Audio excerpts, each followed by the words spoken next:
On a bright and sunny Saturday afternoon, we welcome you to Elliott Field in Fitchburg, Massachusetts, on the campus of Fitchburg State University, where it is Senior Day here on FATV. I'm John Gugerty, joined as always by Dan Bullock. And Dan, Senior Day, always one of our favorite days of the year, a chance for the Falcons to recognize the many seniors who are graduating from the program for their contributions to the team.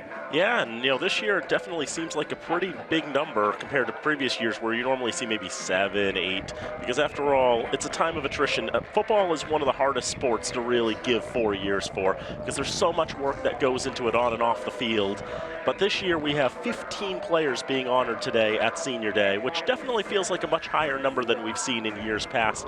And it's a good thing to be able to recognize the efforts of these players who've worked so hard over the last 4 years on the field and in the classroom. Absolutely. Again, 15 graduating seniors will be recognized. Here you see the banners there demonstrating and showing them off. Just an incredible number of players, and as we go through the list, Dan, there are some really big names who have been key contributors on offense and defense for the Falcons. You've got Jordan Cummings, Easy McKnight, Dylan Cosner. We're just going to run through them real quick. We'll have plenty of time over the course of the day to talk about their individual accomplishments. Sebastian Burmester, Deshaun Curtis, Jeremy Alec, Devin Current, Matty Aguirre, George Marino, John McGarry, Grant McHose, Christopher Emsley, Danny Seawick, Jacob Lufkin, and Cam Manette. Just in that list alone, Dan, so many guys. You call their name 10, 15 times a day. So many different contributions, so many different ways of contributing over the years, and we're not going to be able to see those guys play here at Elliott Field again after today. There are a couple other guys who are also seniors and graduate students on this roster who we didn't mention. Those are players who are probably going to be coming back next year. They play a couple of players who suffered injuries this season, so they're going to work on getting themselves back on the field next year so that they can have the proper senior year that they deserve. That's right. Albert Onivogi, Robert Williams Jr., Ethan Deneen, all seniors or graduate students, but they do still have that extra year of eligibility, and at least as of now are planning to come back for the 2025 season, and they will be honored next year at Senior Day. That's the plan. We're a few minutes away from kickoff. There will be a ceremony not too long from now recognizing the 15 graduating seniors for Fitchburg State. But while we wait for that, Dan, we can talk a little bit about some of the individuals who will be honored today. I mean, the name that jumps out for me, possibly because of the role he played in Fitchburg State's victory 2 weeks ago over Castleton, is Easy McKnight. And Easy McKnight has been playing pretty much everywhere on the field. He's been a wide receiver. He's been a running back. He's thrown a couple of passes. This year, they've been using him as a defensive back. He came up with that pick six to open the scoring a couple weeks ago against Castleton, and has just shown his versatility off and then some over the last 4 years. He's been such a fun player to watch. You talk about contributions on the defensive side of the ball as well. How about Cam Manette? He was an all-MASCAC, all D3 Region 1 last year, and he's been a rock and a 2-year captain for the Falcons, one of my favorite players to watch for Fitchburg State. We will send it down to public address announcer Dr. Robert Hines as he is getting ready to be the master of ceremonies for our Senior Day festivities. Dan and I will be back with the call in just a moment. It's Fitchburg State University football here on FATV. Now, fans, we ask that you please direct your attention to midfield.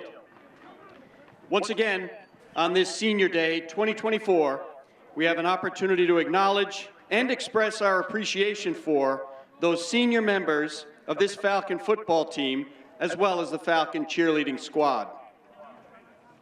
Beginning with the cheerleading squad, won't you please welcome Kyla Gurton, accompanied by Ryan Gurton, Melissa Gurton, Madison Gurton, as well as her boyfriend, Gabriel Johnson.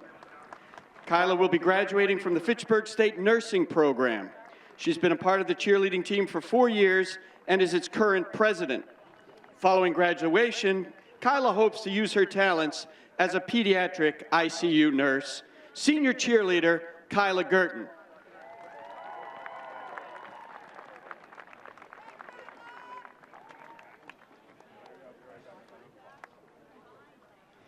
And now, those members of the Falcon football team who will be completing their outstanding careers on this field today. In their time with the program, they've each demonstrated dedication perseverance, and unshakable pride in wearing the green and gold. First, please welcome number 2, Jordan Cummings. Jordan is accompanied by his mother, Kim Rowe Cummings, dad, Sean Cummings, brother, Sean Rowe, girlfriend, Alana Clancy, Nana Mary Pearson, Aunt Carrie Patterson, Uncle Terrell Patterson, and Kaylee. Jordan is a defensive back from Swampscott, Massachusetts. As a starting safety this season, Jordan recorded a season-high 13 tackles in the Bridgewater State game. In the win against Castleton, he recorded 6 tackles and half a tackle for loss. Currently second on the team in total tackles and interceptions, he will be graduating from Fitchburg with a communications media degree. Ladies and gentlemen, number 2, Jordan Cummings.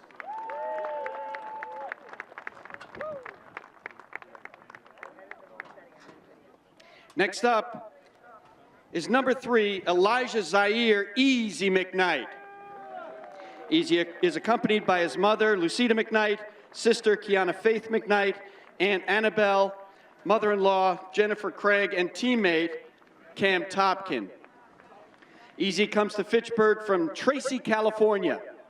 For the 2024 season, Easy switched to the defensive side of the ball and did not disappoint, with 50 tackles, 2.5 tackles for loss, and 4 interceptions.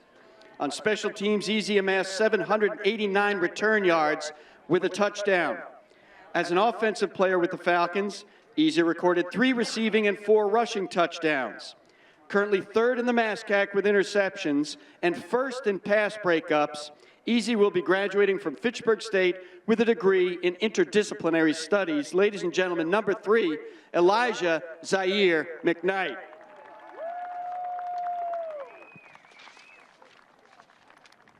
Next is number 7, Dylan Cosner, accompanied by his father, Matt Cosner, mother, Deborah Cosner, and Aunt Ann Cosner. Dylan is a wide receiver and H-back from Endicott, New York, a remarkably versatile player who threw touchdowns in both the 2022 and 2023 seasons as a quarterback. Dylan will be graduating from Fitchburg State with a degree in business and as a member of the Dean's List. Ladies and gentlemen, number 7, Dylan Cosner.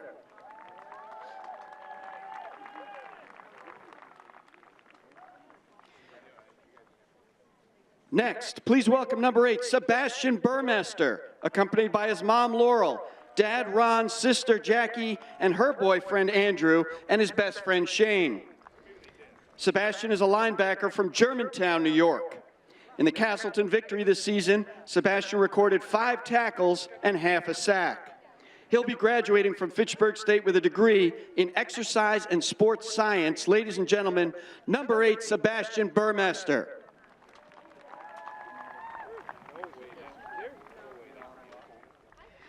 Next up is number 14, Deshaun Curtis, accompanied by his teammates Emilio Caby and Josh Santos. Deshaun is a wide receiver from Fayetteville, North Carolina. A player whose contributions don't always show up on the stat sheet. He recorded 3 receptions this season and could often be found throwing the block that freed a teammate for a big gain. He will be graduating from Fitchburg State with a degree in criminal justice. Ladies and gentlemen, number 14, Deshaun Curtis.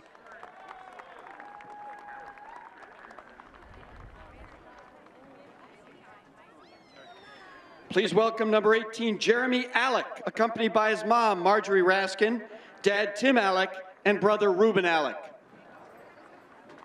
Jeremy is a wide receiver from Natick, Massachusetts, and also serves as a starting gunner and rusher on the punt teams.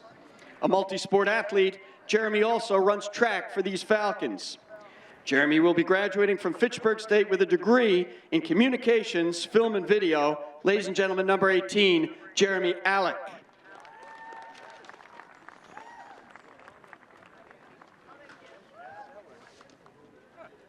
Next, please welcome number 22, Devin Current, walking with his mom, Shelly Davis, and his father, Todd Davis.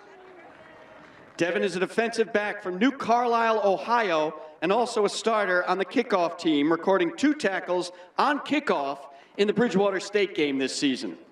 For his impressive career, Devin has recorded 57 tackles, 1 sack, and 2.5 tackles for loss. Devin will be graduating from Fitchburg State with a degree in engineering technology. Ladies and gentlemen, number 22, Devin Current.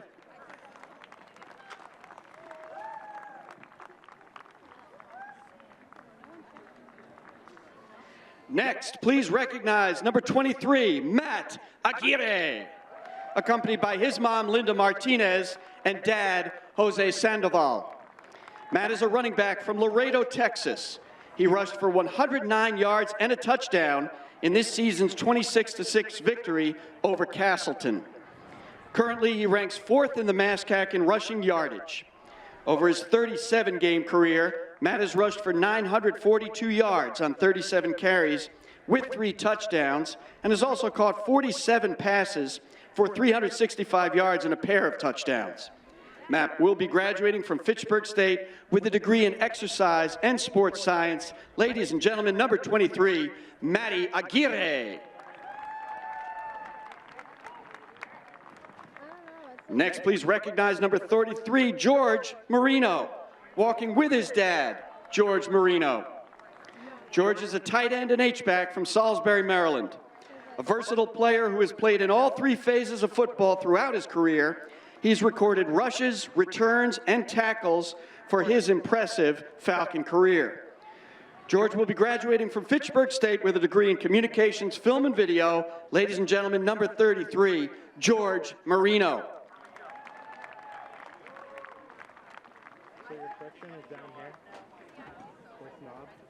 Right now it's totally off, which means that there's... Next, please welcome number 38, John McGarry, accompanied by his father, John McGarry Sr., mother, Nadia McGarry, and sister, Caitlin McGarry Flanagan. John is a defensive back from Highland Lake, New York. He's a starter on multiple special team units and has recorded 34 tackles for his career. He'll be graduating from Fitchburg State with a degree in exercise and sports science while being a member of the Dean's List and the National College Athlete Honor Society. Ladies and gentlemen, number 38, John McGarry.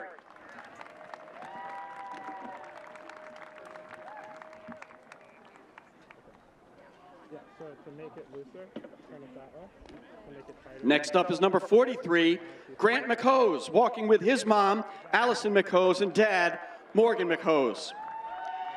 Grant is a defensive lineman from Tucson, Arizona. As a starter this season, Grant has recorded 24 tackles, 1.5 sacks, and 5.5 tackles for loss. Grant will be graduating from Fitchburg State with a degree in interdisciplinary studies. Fans, this is number 43, Grant McHose.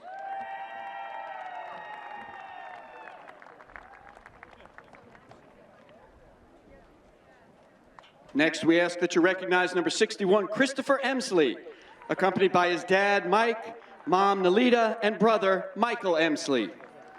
Christopher is a center from Toronto, Canada, who has been the starting center in every game dating back to the 2023 season. He anchors the Falcon offensive line with skill, intensity, and reliability. Christopher will be graduating from Fitchburg State with a degree in communications media and is a member of the Dean's List in the National College Athlete Honor Society. Fans, this is number 61, Christopher Emsley.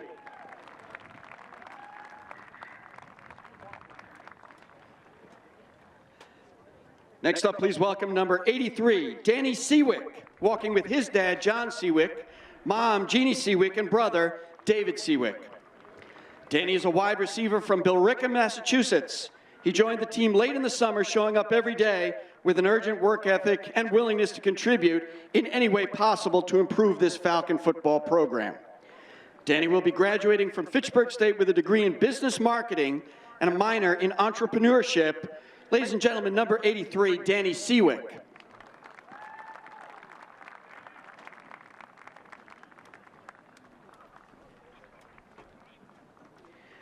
Next, we recognize number 89, Jacob Lufkin, walking with his mom, Leslie, and brother, Tyler.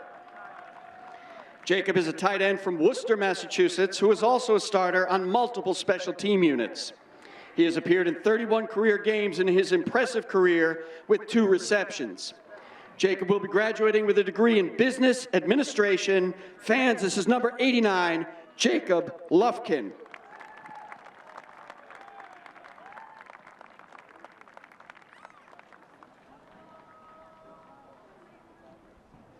And finally, let's acknowledge number 97, Cameron Monette, accompanied by his mom, Susan, dad, Brian, his girlfriend, Hannah, and his brother, Dylan Monette. Cameron is a defensive lineman from Winchendon, Massachusetts. He was a MASCAC All-Conference First-Team selection in 2023, as well as a D3Football.com All-Region First Team during that season. In this 2024 campaign, Cam leads the MASCAC in both sacks and tackles for loss. For his career, he has recorded 188 tackles, 13 sacks, 47.5 tackles for loss, 4 forced fumbles, and 1 fumble recovery.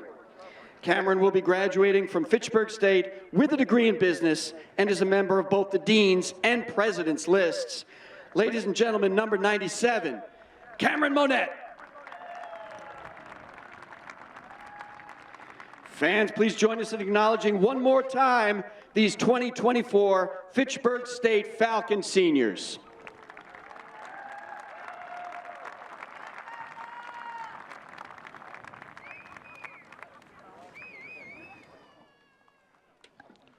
Senior Day at Elliott Field on FATV. Again, I'm John Gugerty, joined, of course, by Dan Bolak. Dan, again, always a great time when we can recognize the contributions of the seniors, this time for Fitchburg State University. Absolutely. As we mentioned, 15 seniors. They've all contributed in their own ways to the program to help make this team a better place. And, you know, remember when a lot of these players came in at the beginning of the 2021 season, the program coming out of the pandemic was basically starting from scratch all over again. And we only had about 14 players that actually had come back from the previous year. So it was pretty much like a brand new team. And those players who stuck it out over the last 4 years really deserve so much credit and appreciation. It's been a difficult time, certainly, for the Fitchburg State program, and these players have seen a lot of it. But there are signs, Dan, this team is heading in the right direction, and the contribution of these seniors plays a major part in that. After all, this Falcon team this season already has more wins than they had in the first 3 years combined coming out of the pandemic. A 2-6 mark this year may not seem like a lot, but when the Falcons went 1-29 over the previous 3 seasons, obviously it's a heck of an improvement. They cracked a 19-game losing streak at the beginning of the season against Dean. They cracked a 30-game conference losing streak against Castleton 2 weeks ago. Now the Falcons today, they're going to be taking on Plymouth State, a game that's going to be a very interesting contest. Fitchburg State lost their last game. That was last Saturday, November the 2nd. They went to Bridgewater State and were defeated 17-9. But you mentioned, Dan, the Panthers of Plymouth State, they come in with a record 4-3 on the season. They've played 8 games, but only 7 of them counted for reasons we'll get into later. Most recently, they played last Saturday the 2nd against Framingham State, and they emerged with an impressive 41-20 victory. And the big runner there, Willie Lombard, 23 carries for 231 yards and 4 touchdowns. He's the lead running back for this Plymouth State side, wearing number 3. He will run all over you if you let him. Plymouth State 6 out of 9 on third down. They outgained Framingham State by over 200 yards, 471 to 254. No punts and no turnovers in that victory. Dan, I think, and don't hold me to this, I think if you outscore your opponent by 200 yards, never punt, and don't turn the ball over, you're probably going to win. Very likely. You know, they had 9 drives, 6 touchdowns. They missed a field goal, and the clock ran out in the other 2. But they had the game that they really wanted to have there. Plymouth State 4-3 and 4-3. And the Panthers, you know, they were 4-6 last year, so they need one more victory to guarantee an improvement from last year to finish at 500. And with the presumptive conference champion UMass Dartmouth coming up to Plymouth and Holderness next week, Plymouth would like to get that win today to lock in that 500 finish. UMass Dartmouth undefeated on the season, 7-0 in the conference. WestCon is 6-1, so presumably, theoretically, it could happen, but more likely than not, UMass Dartmouth is going to win the MASCAC. Yep, UMass Dartmouth would have to lose both their remaining games, and WestCon would have to win both of their remaining games. No other combination would work because UMass Dartmouth has the win over WestCon, which is that main tiebreaker. 3 more games in the MASCAC today. WestCon will be taking on Framingham State. We mentioned UMass Dartmouth. They play host to Westfield State. Castleton is at Bridgewater State. You're reading that backwards. Castleton is hosting Bridgewater State. How about that? If only there was a thing on the score sheet, Dan, that specifically said, maybe in parentheses right next to it, home team listed first. If only.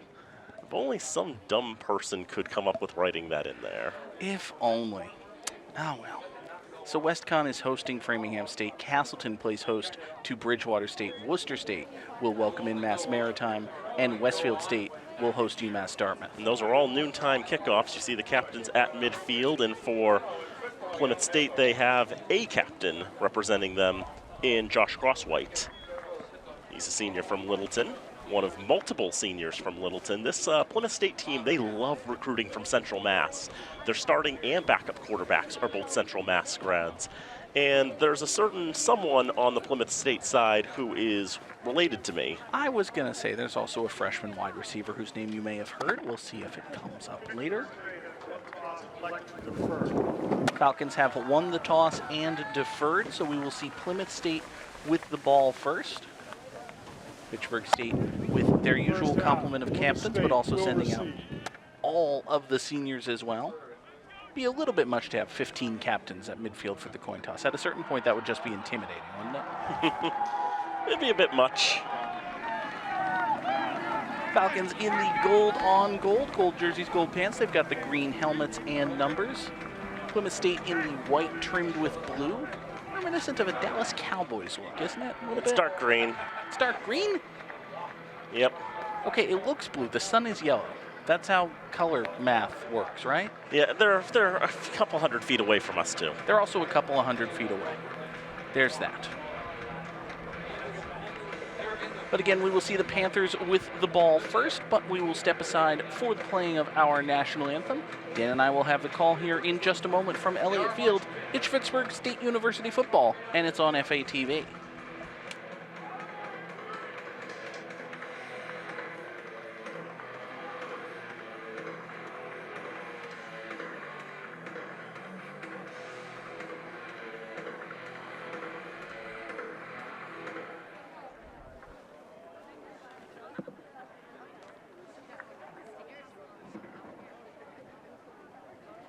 Ladies and gentlemen, at this time we ask that you please stand if you are able as we honor the United States of America with the playing of our national anthem.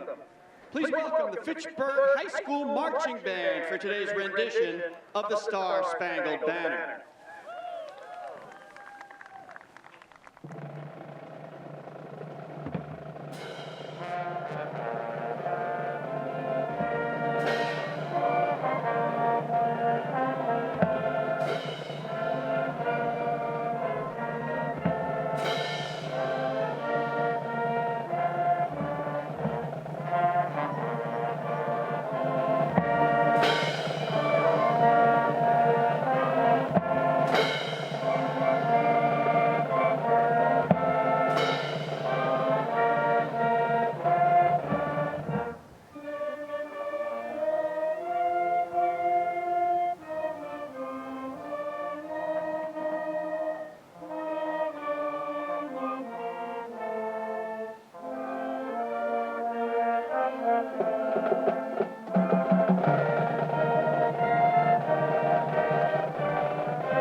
Fitchburg High School's marching band playing the national anthem, but it is Fitchburg State University football here from Elliott Field. I'm John Gugerty, joined by Dan Bullwight. Dan, this should be a good game. Yep, this should be a very, very interesting game. And these are two teams that have, their own styles of play. I mean, for Plymouth State, they definitely like to keep it on the ground. We mentioned Willie Lombard, who has run for over 800 yards in 7 games this season. He's going to be the main guy to watch on offense. Braden Lynn, though, can sling the ball and can run with it if need be. He's a veteran quarterback for this Plymouth State side. Other side of the ball for Fitchburg State University, and obviously they like to run the ball as well. But for me, the key is whether Rocky Marchitelli can open up the passing game. He had a very efficient completion percentage in the loss last week, but didn't get over 100 yards, also threw a couple of interceptions. So I think if the Falcons can, they don't need huge plays. They don't need, 60, 70-yard bombs, that sort of thing. But if Marchitelli can throw the ball downfield, open up the Panther defense a little bit, that'll open up the running game for Fitchburg State. Yeah, the 2 interceptions were both cases of trying to go for jump balls to Sahir Gomez on the far side boundary, and both times the defender won. It was things like that. Falcons in those home gold uniforms will go right to left in this first quarter of play. Hunter Sands will boot it away. That'll go down the far side, bounce at the 20-yard line, picked up by Lombard there at the 19. He had a kickoff return for a touchdown in a previous meeting between these two sides. Not that time, as he makes his way to the 30 and no further.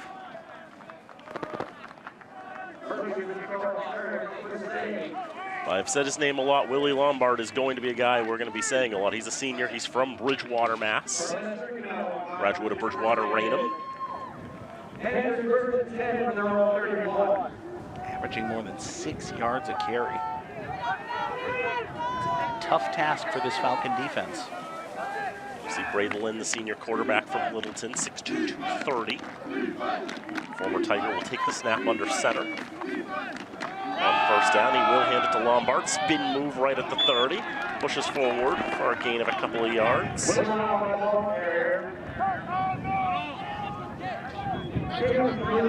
Jan Vowles and John McGarrett getting in on the tackle for the Falcons. Vowles was really happy with this tackle. Comes in, helps finish it off. And then you see afterward, he's backing up, he's jumping a little bit, he's feeling it, he's excited. And they know they're going to have a lot of work in front of them to try to stop big number 3 today. 5'8", 170 is Lombard. Panthers come to the line. They've got 2 receivers out on the far side. Couple tight ends. One under center on 2nd down and 7 will be play action. Glenn will throw near side. He's got a deep man downfield. He's got a catch there. Jacob Morris, the sophomore from Maine, hauls that in for the first down of the game. Morris was covered by Dexter Brown Jr. Got a tight end on a linebacker there. That's a pretty significant mismatch in favor of Plymouth State. They identified that and went to it early. Morris, 6'5", 262 pounds from Kennebunk, Maine. It's not that deep up into Maine, but still into Maine. His 14th catch of the season. He's 2nd on the team in receptions. 1st and 10 for the Panthers. From the Falcon 36-yard line, it's 2 in the backfield now. Time running down, play clock down to 3. First charge, timeout, Plymouth State. And Dennis Donovan, our referee, will let us know that that is the first timeout of the game with 54 seconds gone. Panthers had Sean Harrington, the junior from South Weymouth, lined up in the backfield as well. Kind of a pistol whip. Got your fullback and your tailback. And there you see the Red Raider marching band. They're here to serenade the Falcons. Award-winning band. Won an award at a state competition in the past week or so. Tabitha Greenlees, the band director, does a tremendous job. We get to hear them at Crocker Field all throughout the season, and they're always fun to listen to.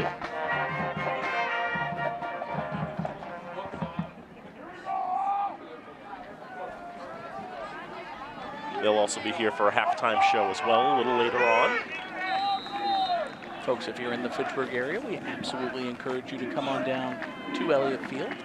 Not just for the band, there's football as well. 2 tight ends. Well, they hand off to Lombard left side, and he can't get back to the line of scrimmage this time. Falcons broke into the backfield. And Manny Cano leading the charge for the green and gold.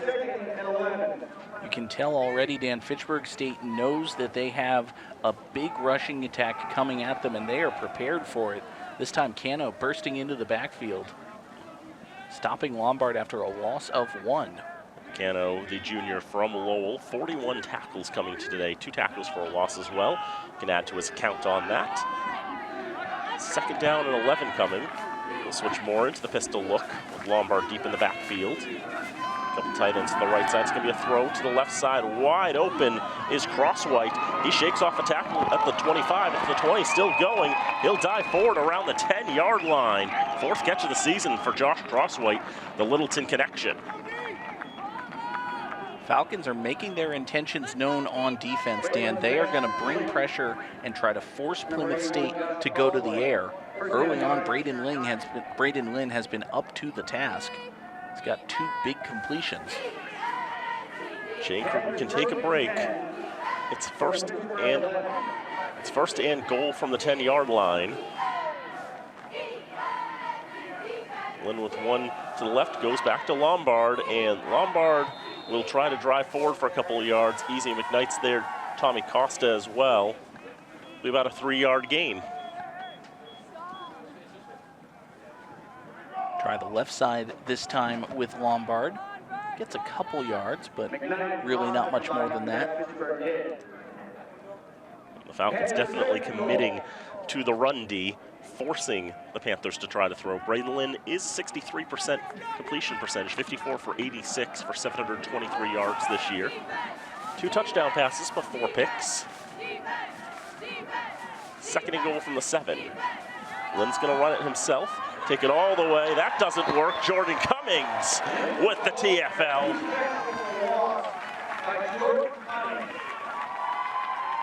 You've got a Falcon defense, Dan, that is primed to stop the run. You understand the idea. Have the quarterback run with it, try a little bit of distraction. But you've got so many guys bursting into the backfield. There's nothing Lynn could do with that one. Lynn has a long run of 36 yards this season. Lost 4 yards that time. Puts him under a yard a carry average. They'll put a man in motion to the right side.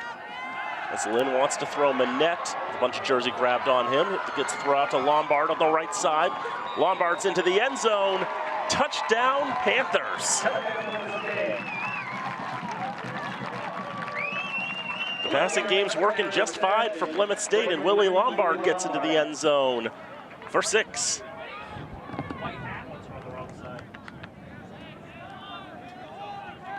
Take a look at this again. I think it was a designed screen to the near side. Yep, you see plenty of blockers in front of Lombard. Cam Manette was applying pressure from the left side, but with a screen to the right, that's almost the design for the offense. Seth DeSalvo on for the extra point. 21 for 24 on the campaign. Kick is up. Kick is good. 11-17 to go in the first quarter. Panthers strike first. You know, I thought seeing a whole lot of Manette's jersey being grabbed from the front, I thought maybe they would call a hold, but it was not given. Certainly looked like the left tackle had a hand near the neckline of Cam Manette and was kind of holding him up there. Didn't get called. Take a look at it again. Yeah, there's just that's border. You could call that, you could not call that. It's not the most egregious no call I've never seen. Put it that way.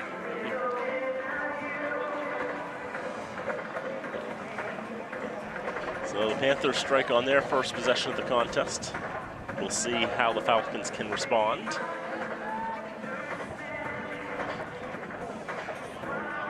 Fitchburg State, not a team that really wants to get into a shootout. Most points they've put up this season is 26. That was 2 weeks ago in the victory over Castleton. Of course, part of that came as the result of a pick 6. This Panther team averaged 175 yards on the ground, 115 through the air. On that drive, 66 of their 69 yards came through the air. That was what was working. See if they go to it more on early downs. You know, they will basically run it on first down and then go to the air on second. Touchdown came on 3rd and goal. Salvo, the senior, will kick it off. Picked up at the 15-yard line by the Falcons. A good run back up the middle. It's Matty Aguirre who brings it back to the 40-yard line.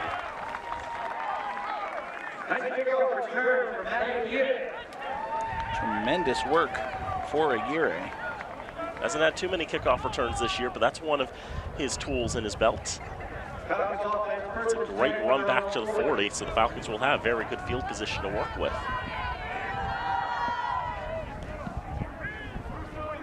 Aguirre will stay in the backfield to the left side of Rocky Marchitelli, the sophomore quarterback from Colorado on first down.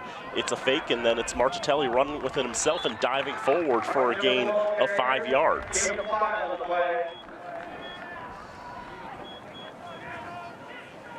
Not too much there for Marchitelli, but you'll take a 5-yard run every time, especially when your quarterback's able to dive, get down, not take the big hit. This time it will be Aguirre. He wants to go to the right side. He's got his jersey held up. He tries to push forward for a yard. That's all he's going to get. Evan Wilson, one of a couple of Panthers that were into the backfield, really disrupting things. Mikey Levesque there as well.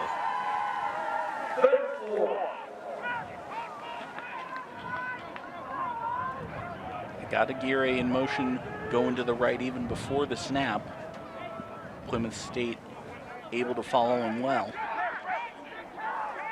Empty backfield, 5 wide this time around. 3 receivers to the near side. Aguirre lines up as a slot receiver on the right. It'll be a quick throw to the right. It'll be swatted down and incomplete. Jonah Bassett Jr., sophomore from Rutland, Vermont. He comes up with the pass breakup. He had an interception last week. Away from the ball, Dan, we saw Kevin Vieira getting into it with Harry Gaudet, one of the offensive linemen for Fitchburg and a D lineman for the Panthers. There was some gentlemanly shoves being exchanged, let's say. Lombard is back there ready to take this punt from Hunter Sands. Averages 35 yards a kick. That one spirals in the air, but bounces well out of bounds, and DeSalvo will grab that closer to the track. Not taking any chances there, kicking it out of bounds. Now Plymouth State's offense will come right back out on the field. We'll see. I imagine they're still going to try to establish the run, just because they didn't have much success with it on their first possession doesn't mean they should get away from it this early in the game. It'll be interesting to see if Fitchburg State commits as much pressure, because we've seen that Plymouth State is capable of punishing them with that in the passing game. That goes to the 36-yard line, 1st and 10 for the Panthers, 64 yards from goal. Lynn under center with a man in motion. Run up the middle this time. I think it was Harrington, staying on his feet for quite a while. Gets all the way to midfield.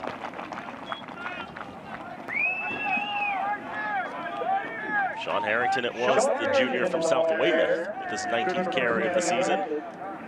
Panthers have their first rushing first down of the contest. I think that's the longest rush of the season for Sean Harrington. He's got a couple touchdowns. His long rush was 12 before that. Give him 13 for that.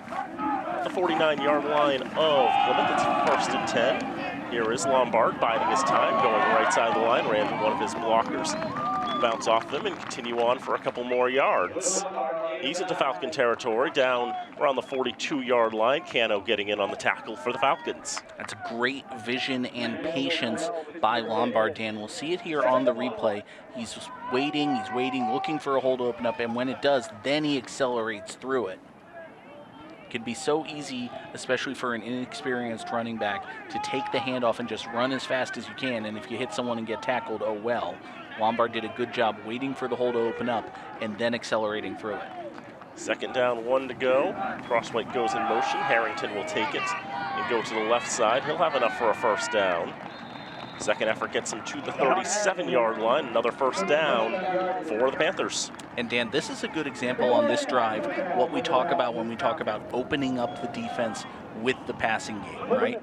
On their first possession, Fitchburg State was sending a lot of rushers into the backfield, trying to contain that rushing attack from Plymouth State. So the Panthers responded by going to the air and throwing it downfield. They got some big completions. Now Fitchburg State has to play back a little bit. They have to keep a safety back. They have to play zone. That means they're not committing as many men to the rushing attack, and now the Panthers can move it on the ground. Rushback goes in motion again, but it'll be Lombard left side. He'll dive forward for a gain of a few more. Down around the 33-yard line. It's what makes it so difficult from the defensive side when you're facing a team that can move it on the ground as well as go downfield. You can't commit too far one way or the other. If you commit too far to stopping the run, they beat you through the air. You stay back and try to beat the pass, they'll just take 5 yards of handoff. 5 yards of carry will get you downfield, no problem. Past the halfway point in the first quarter, 7-0 Plymouth. They've got the ball in their second possession.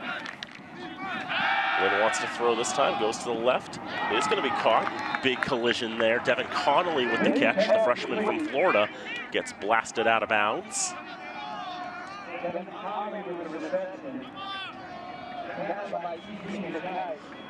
Elijah Zaire McKnight had the tackle there, and you can see just sort of a big collision. Of course, it's McKnight going to the ground, but hey, he pushed Connolly out of bounds. That's good enough. The sideline always counts as an extra tackler. The 12th, 13th, and perhaps 14th or 15th men, depending on what you want to count as men and boundaries. Here is third down again for the Panthers, about 3 to go. Lynn looking to his right, takes the snap. Will fake the handoff and to keep it himself, go for it all by his lonesome. He gets to the boundary and he gets beyond the line to gain. Needed 3, got 4. That'll be another first down for Plymouth State.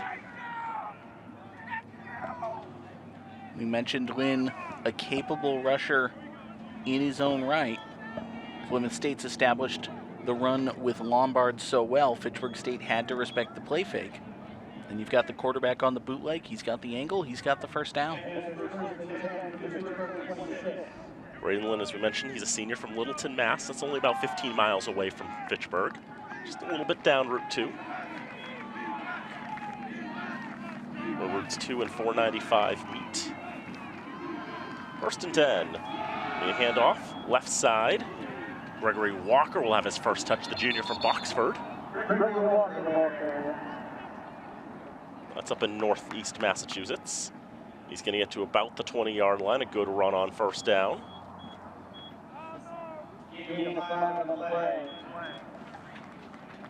Walker came in having a pretty nice season, 69 carries, just over 325 yards for him on the campaign.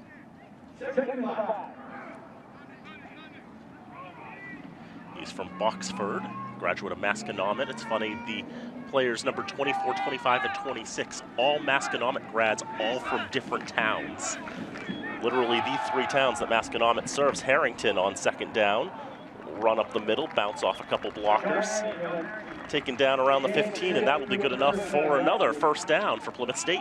And Dan, this is much more what the Panthers want to do offensively. We obviously saw on their first possession, they're capable of moving it through the air. They can hit that big pass if they need to, but their plan A, so to speak, is to hand the ball off and run it down your throat.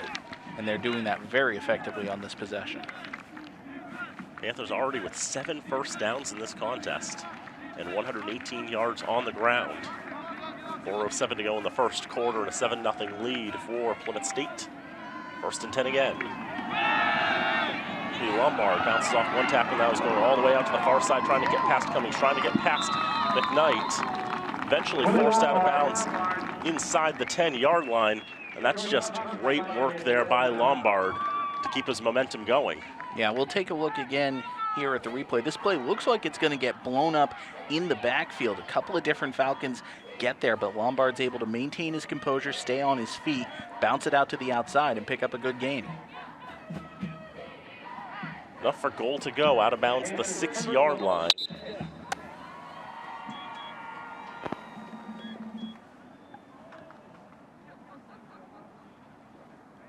And the whistle there very loud because Mr. Donovan had his microphone on.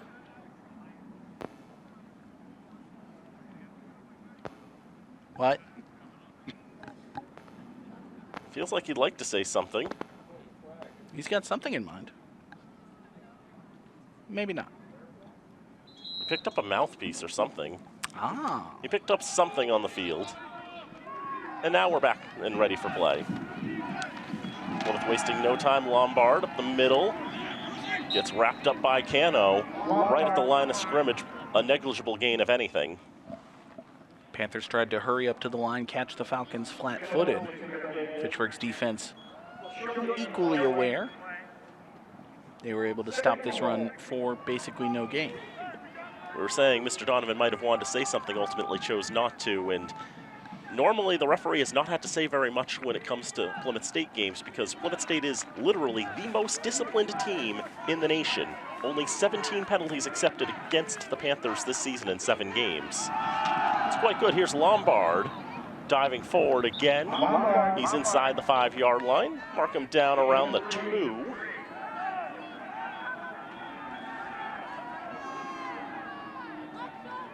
Panthers knocking on the door again.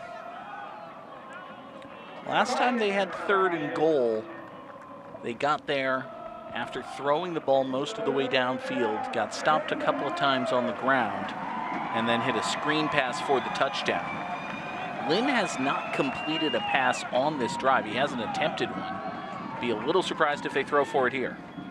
Try to drive it straight up the middle, a big pile near the goal line. They'll uncouple everyone and try to figure out if he got in. And it is a touchdown for Plymouth State. Jacob Morris will claim it.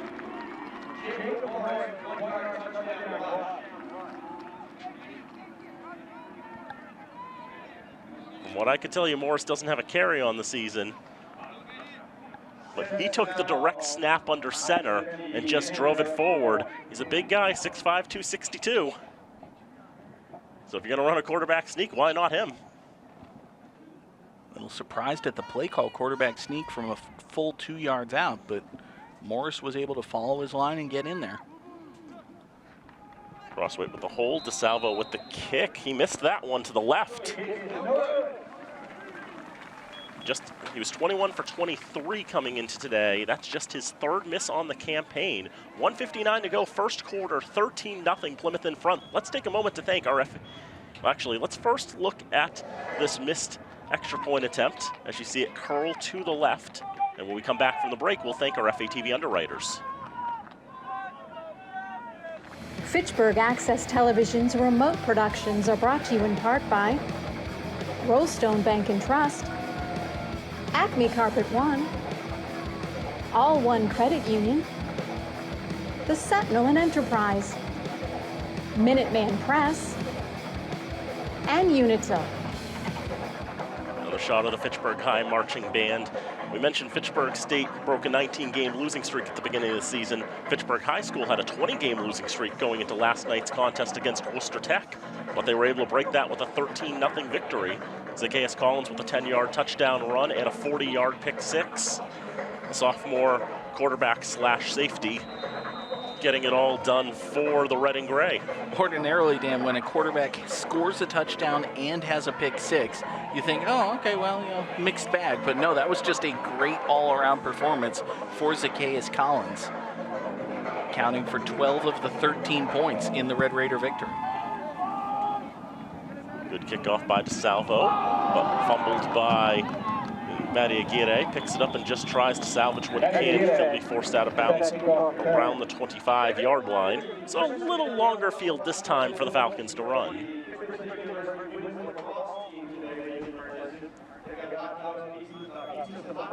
We've seen the Falcons try to get the ball in Aguirre's hands a number of times this season. They're trying him today on the kick return game once again. Had a pretty good return on his first one. A little bit of trouble just pulling that last one in, however. 1st and 10 for the Falcons. Here's Aguirre to the right side this time. Wrapped up by a couple of Panthers. First to arrive there for Plymouth was Aiden Fritz, the sophomore from Colchester, Connecticut. Evan Wilson there as well. Dan, I think this is a really important possession for Fitchburg State. They don't necessarily need to get points on the board here. It's still the first quarter, but they just need to establish a little bit of momentum. Right now it feels like Plymouth State is able to do whatever they want offensively. Fitchburg State needs to show that they can hang. Here's a throw over the middle, caught by KB. There's a first down as KB wrestles his way to the 48-yard line. That's what you're talking about. That's what you're looking for in the passing game for Fitchburg State. Obviously, the quick swing passes and the screens and dump-offs are very important to the Falcon offense, but being able to throw the ball a little bit downfield, 10, 15 yards, is all you need. Just loosen up that defense. That allows you to do everything else you want to offensively. 36th catch of the season for Emilio KB. Here's Aguirre, found a bit of a hole to about the second level. Levesque leading the charge on the tackle, as the Falcons are now into Panther territory for the first time today. And we've spent so much time today, Dan, talking about how it is senior day and recognizing the contributions of the seniors. On the other side, you've got the sophomore quarterback, Rocky Marchitelli, watching his development, looking to the future. 4 receivers set. Be another run for Aguirre, trying to get to the right side flank, staying on his feet. Moving forward, puts the ball down as he's tackled by his counterpart in 23, Aiden Fritz. Comes down to the spot, and our down judge says that's good enough. Give him the first down at the 42-yard line. Well, you called it, Dan. As Aguirre is going down, he has the presence of mind to reach out with his right arm and pick up an extra 18, 24 inches maybe. That is what got the length needed, and that's what gets Fitchburg a first down as we reach the end of this first quarter. Falcons starting to make something happen on their second drive of the contest as we reach 1/4 time at Elliott Field. It's Fitchburg State 0 and Plymouth State 13. We were just talking at the start of this drive, Dan, about how Fitchburg State needs to answer a little bit the scoring capacity of Plymouth State. Again, not necessarily needing to get points on the board, but just get something. Get the crowd into this game. Give your defense a chance to rest. These first few plays have been very impressive for the Falcons. Moving the ball as they need to. Aguirre on the ground thus far, 4 carries for 15 yards. Not a whole lot right now, but not a whole lot of plays run by the green and gold. They only ran 7 plays that entire quarter. Plymouth State dominating time of possession, particularly on that second drive where they were able to methodically march downfield. As we get ready to start quarter number 2 here from Elliott Field in Fitchburg. Rocky Marchitelli will go from the shotgun. Hands off to Aguirre. Gets a couple yards. It's going to be brought down just shy of the 40. We'll call it 2nd down and 9 for Fitchburg State. Falcons try the trip formation to the right, see if they can try to draw some players off to maybe cover downfield, but no, a handoff to Aguirre. Plymouth wasn't fooled. Only a 1-yard gain for Aguirre on first down. Now 2 receivers to either side. Aguirre to the left of Marchitelli as he goes shotgun on 2nd and 9. Looking left, under pressure, now rolls to his right, signals downfield, he's going to take it himself. Marchitelli across the 45 to about the 30. Rocky Marchitelli's got a first down for the Falcons. You see Marchitelli not afraid to take any particular contact. As he looked downfield, didn't see anyone open. There weren't huge gaps downfield, but he was willing to run through it, take his gamble, and you could see the Panthers didn't expect him to take that gap. Falcons quick to the line. First down handoff goes to Matty Aguirre. He's wrapped up in the backfield. I know I talked about it a little bit. Sorry, go ahead. I was just going to credit Evan Wilson with the tackle for the Panthers. Go ahead, Dan. Yeah. I talk about this a lot, sometimes too close to the forest for the trees. You see maybe not the biggest gap, but you try to run through it with the audacity and the hope that, you know, the other defenders aren't expecting you to try to shoot that small gap. So then you break through it and you end up getting 10 yards like Marchitelli did on that previous run. 2nd down, 11. Marchitelli, quick pass to the near side is high, but it's caught. Brought in over his head by P.J. Norton. Good catch by him. Norton's inside the 25 to about the 22-yard line. Call it a gain of 9. It'll be 3rd down and 2 now for Fitchburg State. When these two teams last met up in Holderness in 2023, there were only 3 incompletions in the entire game between the 2 quarterbacks. We're seeing a similar passing accuracy game thus far, with only 1 incompletion between the 2 teams. Third down, 2. Aguirre tried the left side. He's got a first down and more. Matty Aguirre's inside the 15, and he's tackled at the 10-yard line. It'll be 1st and 10. I think he's just outside the 10. Credit Mikey Levesque with the tackle for the Panthers. Indeed, down at the 11-yard line. Chain crew can't take a break just yet. Neither can the Panther defense. Falcons hurry up to the line once again. Mark Gitelli hands off to Aguirre again. Cuts it to the right. He pushes his own offensive lineman before diving forward.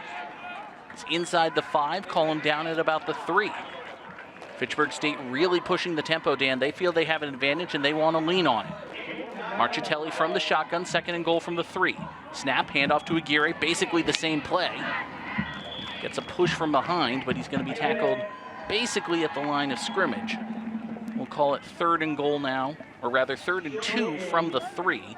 The Falcons can get a first down without scoring a touchdown. That could be even more pressure put on the Panthers, just the fact that they could just get to the 1-yard line, reset the downs, and make them have to try to survive 4 more plays. KB goes in motion. He'll set up on the far side slot. Aguirre will try the left side on 3rd and goal. Off the left tackle, he's to the goal line. He is in. Touchdown, Falcons. Matty Aguirre with a 3-yard touchdown run brings the Falcons back within a score. It's 13-6, Plymouth State. Well, the way the Falcons moved down the field was much like Plymouth did on their last drive, just working methodically, getting the yards where they could, making the plays happen, and Aguirre ends up finishing it with the 3-yard dive. Falcons are on the board. Jonah Costa will attempt the extra point. Just 3 out of 8 on the season. He's been missing to the left quite a bit. High snap, but good hold. Extra point is up. It was going left, but it went through the uprights first. Kick is good, so with 11:35 to play here in quarter number 2, Fitchburg State has made it 13-7. Very important drive there, Dan, for Fitchburg State. We were talking about how Plymouth had been basically unstoppable on their first 2 possessions. Fitchburg State needed to answer, and they did so in style. It's absolutely just a good methodical drive for the Falcons. Ultimately, 12 plays, 76 yards, 5 minutes and 24 seconds. Had 4 drives in this contest, 3 have ended in touchdowns.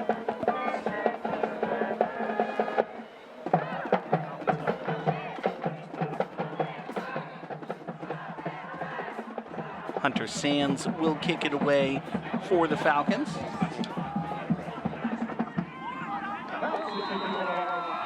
See if Plymouth State is able to answer when they get the ball back. Sands' kick is away. It's short, taken in on the run at about the 25-yard line.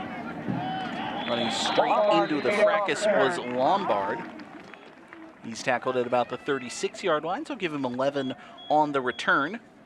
Plymouth State will take over 1st and 10 at their own 36. I think Sands is trying to kick a little more strategically there. Try to see if he can limit Lombard's damage on kick returns. I mentioned Lombard has a kick return touchdown against the Falcons in his career. He's not afraid to run with that football. He averages about 20 yards a run back. That time making him run up to the 35-yard line, only gets about 10 on the run back. Still a good field position to start for the Panthers from the 36. Reagan Lynn from the shotgun. Hands to Lombard on 1st down. He evades 1 tackle. Gets across the 40. They'll mark him down at the 41. It's a gain of 4. Call it 2nd and 6 now for Plymouth State. They actually spot the ball right at the 40. Lampher was into the backfield really quickly, but Lombard with just enough speed to evade his grasp. Dexter Brown Jr. in on that tackle for the Falcons.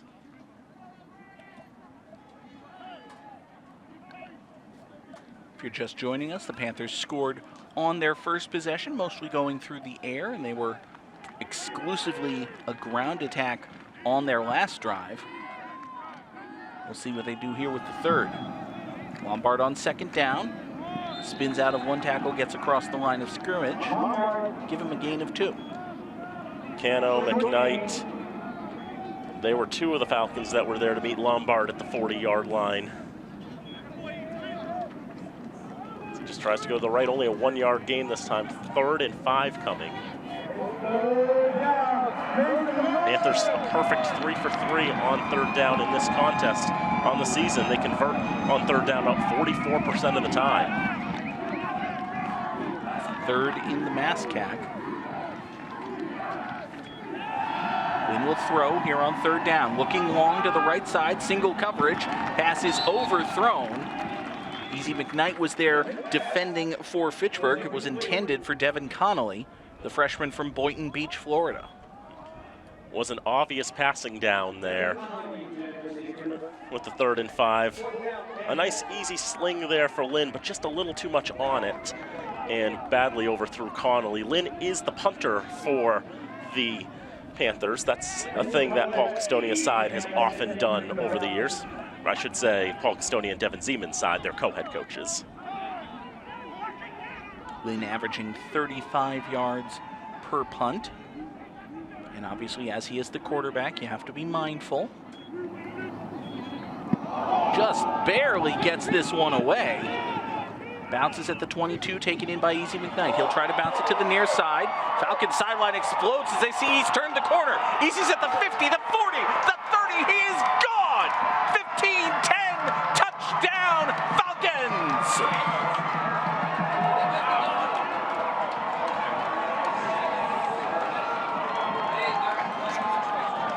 Dan, I have never seen an entire sideline jump up the way the Falcon bench leapt to their feet as soon as Elijah Zaire McKnight turned the corner. He made one man miss. He made one move to his right. Take a look at it again. As he picks that up, they aren't expecting it. He makes that one move. He dekes out that one defender for Plymouth State and then gets the corner and just uses his speed, and he beats everyone.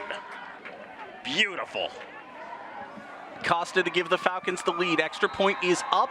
It is good. 9:42 to play in the first half. Fitchburg State leads Plymouth State 14-13.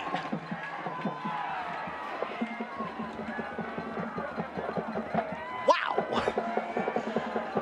Well, that changed in a hurry there. Dan, we have seen over the time he has been a Falcon, Elijah Zaire McKnight has always had explosive potential when he gets the ball in his hand. Doesn't matter if he's playing offense, defense, special teams, he is a weapon. It's been a pleasure to watch the last 4 years. It's a shame this is his final home game here at Elliott Field. His longest punt return of the season was 9 yards before that. I mean, he's had the ability to bring on, he's returned kicks for touchdowns, he's returned punts for touchdowns. And that time, he made the man miss. And, you know, I think it all started, too, with the fact that he was willing to pick up that ball at the 22 and run with it. So many times we see that go badly. This time it did not. And, well, in the sense it did go badly as possible for Plymouth State. Ball fell off. Ball falls off the tee. Hunter Sands will replace it. It's been a fairly windy day here. Seems to have calmed down a little bit, but, you know, just enough to influence that one. This is a short pooch kick, almost an onside. Grabbed by one of the up men for the Panthers. Fallen on at the 44. Heard a groan come from the near side fans. Thought there might be a flag, but no. It's been a nice, clean football game. But yeah, again, and the further adventures of trying to keep it away from Lombard. That time, go with a much shorter kick, really try to catch them off. I know it was one of the up men there. Might have been Mitchell Cripps, who I think was able to grab that one. The former Drake-It Midi. So now Plymouth State finds themselves very similar to where they just were. 1st and 10 at their own 44. Only difference is now instead of leading by 6, they trail by 1. Lynn from the shotgun, play action, under pressure, rolls to his right, throws to his right. Pass is caught at midfield. Brought down there. That was Sean Harrington with his first catch of the day, 2nd of the season for him. Junior from South Weymouth. It was a bit of distance covered on that throw, but having to go so far back was Lynn that it's ultimately just a 6-yard completion to midfield. Still a positive first down play for Plymouth State. They have it 2nd down and 4 now at midfield. Lynn will go under center for this one. Handoff to Lombard running left. Pressure immediately. He's lucky to get to the line of scrimmage. Credit to Lombard. He's able to gain 3 yards on that play that looked like, Dan, it was blowing up in the backfield. Yeah, first contact came behind midfield, but Lombard able to shake it off, go forward. Lampert with the tackle for about 3 yards. Makes it another 3rd down, this time 1 to go. Now, Dan, on their last 3rd down, we saw Plymouth State go long. I would not be shocked if they go play action deep shot here, and if it's incomplete, you just run it. Instead, they'll go with the fullback, Harrington, straight up the middle. Nothing fancy about that, but it was effective nonetheless. They need 1, they get 2. First down, Plymouth State. Lynn puts the ball in Harrington's hands, and then Lynn puts his hands on Harrington's back to push him forward, get him the 2 yards he needs. Harrington 5'11", 218. Drives forward for 2 yards. They only needed the 1. That's another first down for Plymouth State. That'll be their 10th of the day. Panthers started this drive on their own 44. Now they're on the Falcon 44. Lombard, the tailback in the I formation. Hard snap, Falcons jump. No flag, really. Surprised at that. Lombard carries to the right, gains about 4 yards. It'll be 2nd down and 6. Dan, at this point, you have to wonder, did the officials bring their flags? We have been clean today up to this point. We've played 3/8 of a football game, and we've not seen any yellow handkerchiefs touch the playing surface. We mentioned Plymouth. Okay, but I saw 4 yellow jerseys in the backfield at the snap. Well, I saw them jump and jump back, but you know, if they're not lined out exactly on the edge of the neutral zone there and they jump forward a little bit, there's still a little space to go, and clearly that's what they probably thought, that they didn't break into the neutral zone. They let it go, and 2nd down 6. Now we get some whistles. Blakelock ran out. Right of the snap. 2nd charge timeout, Plymouth State. Panthers will take their 2nd timeout before being penalized for letting the play clock run out. Plymouth State has 1 remaining. Fitchburg State with their full complement of 3. So we mentioned earlier, Plymouth has played 8 games this year, but only 7 of them counted. The one other game, their non-conference game, they played an exhibition against New England College. Okay. Last played varsity football in 1973. I see. Yep. The Pilgrims up from Henniker, New Hampshire. Well, stone's throw up 202. It's not terribly far from here. They're restarting football. They plan to take the field in full in 2025, but this year playing a pre-varsity schedule.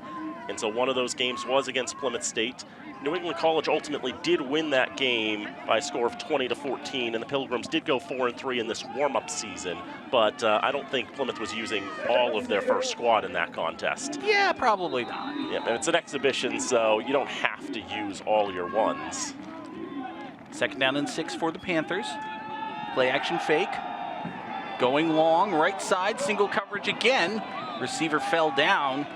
Good coverage by the Falcons. That was Jacob Morris, the target.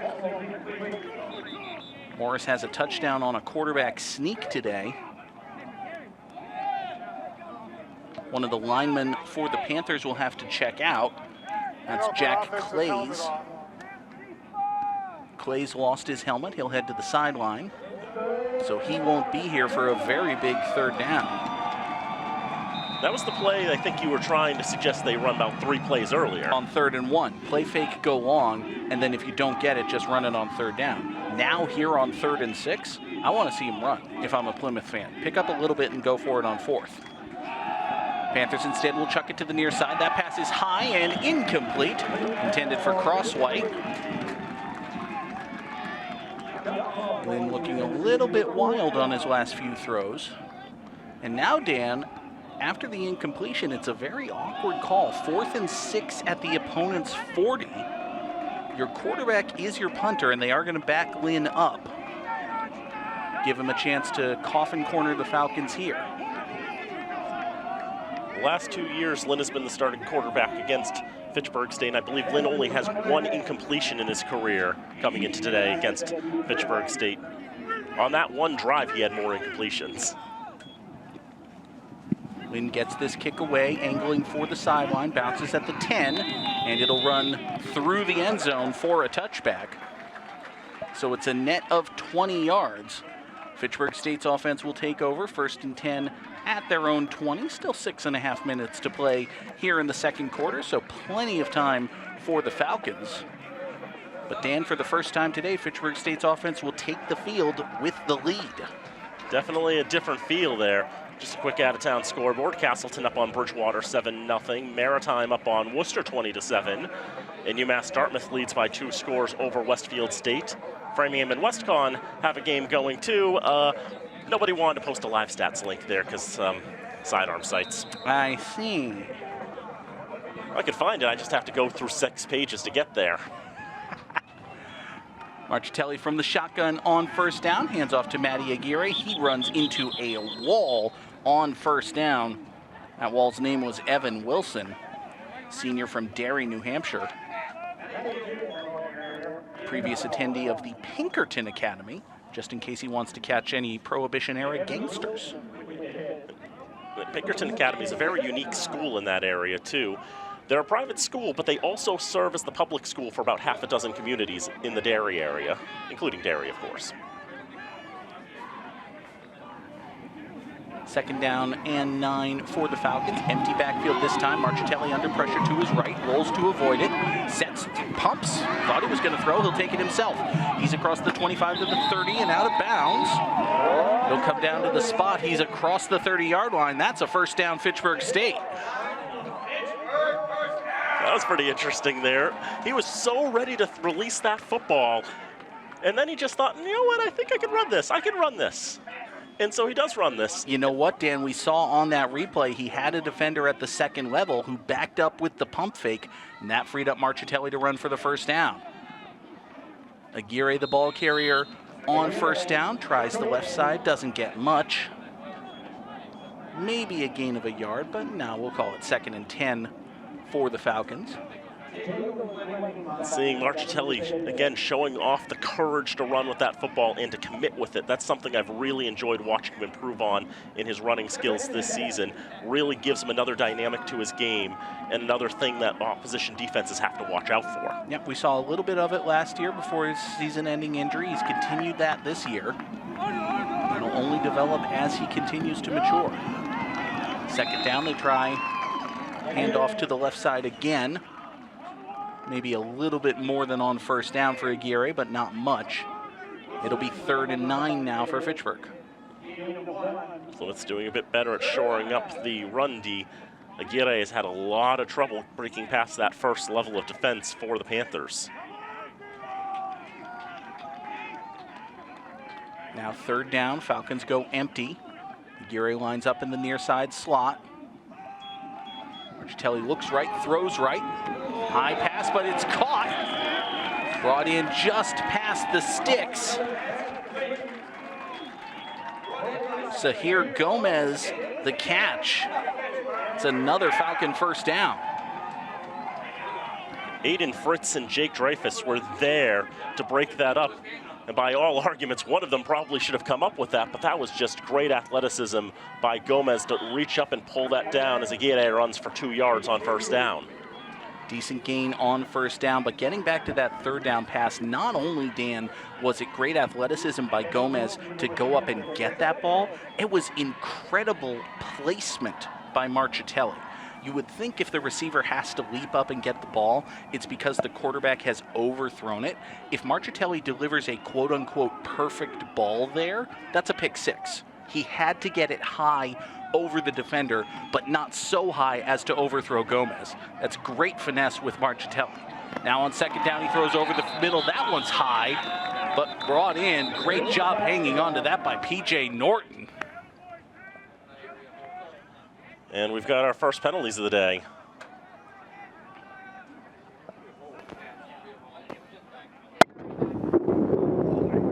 Offense, 74.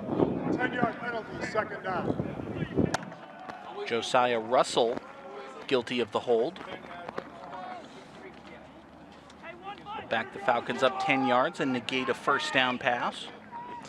We now have confirmation at least 2 of our officials brought their flags. That's true.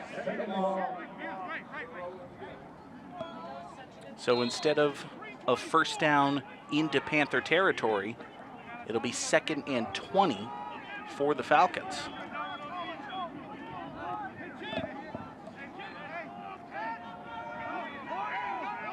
Oreo Wakite Fatoki checks in for the first time. He comes in motion to the near side. 4 receivers to the near side for the Falcons. Bit of confusion, however, and they'll take their first time out. Fitchburg State, their first charge timeout.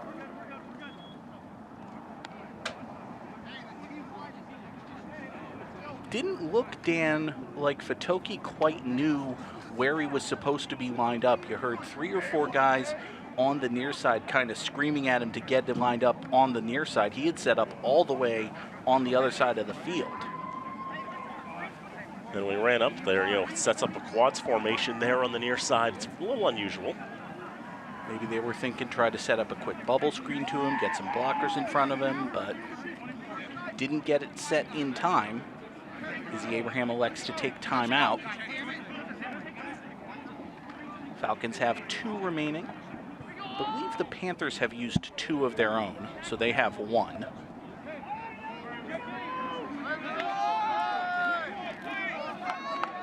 Just under 3 minutes to play here in the first half. Falcons lead 14-13. 2nd down and 20. Marchitelli will go from the shotgun. Got an empty backfield. Free play for the Falcons. Marchitelli sees it, goes long. Pass is way overthrown and incomplete. But there were plenty of Rams in the neutral zone at the snap, so I think this is going to be 5 free yards for Fitchburg State. Didn't know we were playing Framingham. I said Rams, didn't I? Yep. Panthers.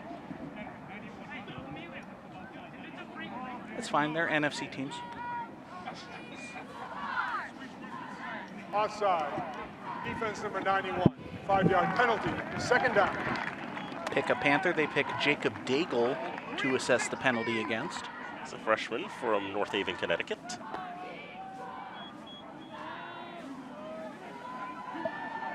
So a bit more manageable now. 2nd down and 15 for Fitchburg. They need to get into Panther territory at the 49 for a first down. Marchitelli looks left, throws left. Pass is caught at the sideline. Ball's on the ground. It's a scrum for it back at the 34-yard line. Would you believe it? The Panthers think they have it. The Falcons think they have it. Plymouth is very demonstrative, and they do have the football. That was Jacob Daigle, just called for the offside, who came out of that with the ball. So Norton made the catch, made the football move, lost a handle on the football. You can see it fly out of the hands after the contact made by Connor Graham. I thought Giovanni Laguerre was the first to arrive there. Maybe he got on the football, but he didn't quite have it cleanly in his hands, and Jacob Daigle was able to pick up the loose ball from there. Great work on the defensive side by Connor Graham, coming in there, punching that ball loose, forcing the fumble, giving the Panthers a big break. Set up the screen to the far side. Lombard's got it, ducks out of a tackle, gets back across the line of scrimmage and across the 30 before being brought down. That play nearly blew up in the backfield on a couple of different occasions. It's Lombard's athleticism that really saved that from being a loss of 4 or 5 yards. I was able to shake off this tackle here and then just run up, get as much as he could. Runs into McKnight, his counterpart wearing number 3. It looks like he'll take a break for a play. Now, Dan, folks at home, I need everyone to sit down, take a breath. I have some news. It's not bad news. It's not scary. I don't need you to be alarmed or warned in any way. I am simply passing along this information. There are 2 minutes remaining in the first half. Thank you. I'll probably drop this bit next season, but I still think it's funny, so. It's senior day. I get one more. Yeah. I wanted to try to use it a couple weeks ago, but I was like, I'm just not talented enough to make that one work. That's your bit. I have Canadian football and rugby references. I haven't used any today. There you go. So now with Plymouth State getting this momentum swing, Dan, it's a big break for them because remember, Fitchburg State won the toss and deferred. So they're going to get the ball back to start the third quarter. Plymouth would like to score here. They have Seth Salvo, who's hit a field goal this year from 22. So, okay, maybe he's got some leg, but he hasn't had the accuracy from distance to prove it in this campaign. But if they can at least get it deep, very deep into Falcon territory, they can put themselves in a position where they could score going into the interval. 2 minutes remaining in the second quarter. Panthers still have one timeout. 2nd down and 6 for them. Handoff for Lombard going to the left. This time he's met at the line of scrimmage and driven backward. Actually, that was not Lombard, my apologies. That was Gregory Walker, the ball carrier. Didn't get much. Actually back him up about half a yard, call it 3rd and a long 6 now. Lombard talking with one of the trainers on the side, still on his feet. But he came off after that last play before the 2-minute notification. Big 3rd down here. It would be about a 46-yard field goal, so that ain't happening. Some motion before the snap, but no flags. Win, play fake, rolls right, throws for the end zone, jump ball, and it falls incomplete.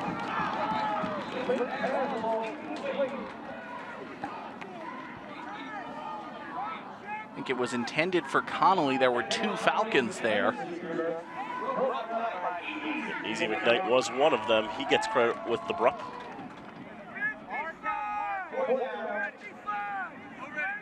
And now 4th and 6. You got to think the Panthers will go for it. Good job by Easy McKnight getting up and knocking that ball away, not interfering with the receiver. Well, it's probably going to call their last time out here. And they do indeed.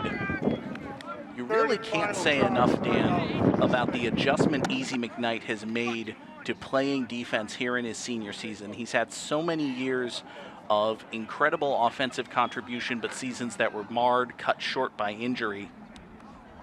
He's played most of the way here on the defensive side and still made an impact whenever he gets his hands on the ball. He's played just about every game for the Falcons this year. Came in today with 40 tackles, 3 interceptions, 2.5 tackles for a loss. Had the pick 6 2 weeks ago. Now has a punt return touchdown to his credit. He's done just about everything for the Falcons. Has been one of those great dynamic playmakers. Try to find as many ways to get the ball into his hands. Obviously on offense, it's like you're trying to preserve him for future games and for future downs just because he's gotten hurt so many times playing offense. So they use him on defense this year, and he has really stepped up and helped to shore this Falcon defense. He's scored touchdowns in nearly every way you can. He's caught them, he's run them in, now he has them on the defensive side, the special teams side. Incredible Falcon career for Easy McKnight, one of many seniors being recognized here on Senior Day. 4th down and 6, pass to the near side is incomplete. Braden Wynn picked the absolute worst place to hit Josh Crosswhite, Dan. Right in the hands. Falcon defense holds, their offense will come back out. They do have 1.5 minutes and a couple timeouts. It's not outside the realm of possibility that they'll try to score. Think about it, maybe take a couple of shots, but because Plymouth has no timeouts, the Falcons just want to take 2 knees and say, hey, we're winning going into the half. They can do that as well. That certainly seems to be the inclination. Marchitelli takes a knee on 1st down.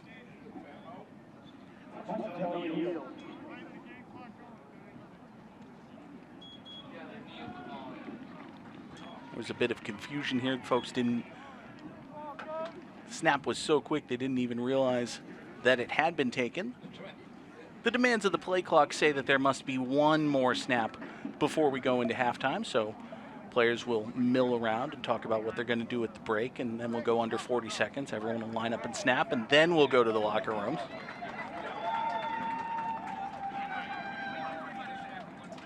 Dan, I don't know offhand when was the last time Fitchburg State went into the locker rooms with the lead. Obviously, it was a couple of weeks ago against Castleton. They got that victory here at Elliott. Marchitelli takes his second knee. We will go to the locker rooms. 14-13 Fitchburg State. Plymouth played very well in moving the ball. 150 yards of offense, the Falcons with 97. The Falcons had that one drive where everything was going well. And then after they got Plymouth stopped for the first time all day, they punted away. Easy McKnight takes it on the bounce at the 22-yard line, and they don't stop him until he gets into the end zone on the other side. And that's the difference in this contest right now. 14-13, the Falcons in front. That 78-yard punt return gave the Falcons the lead. They take it to the locker rooms. Dan and I will take the breaks with the players, but come on back for the second half of action. It's 14-13 Fitchburg here on FATV. Fans, won't you please welcome back the Fitchburg High School Marching Band performing their gold medal winning show, The Blacksmith. Drum majors, take it away.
championship final, the Fitchburg High School Marching Band.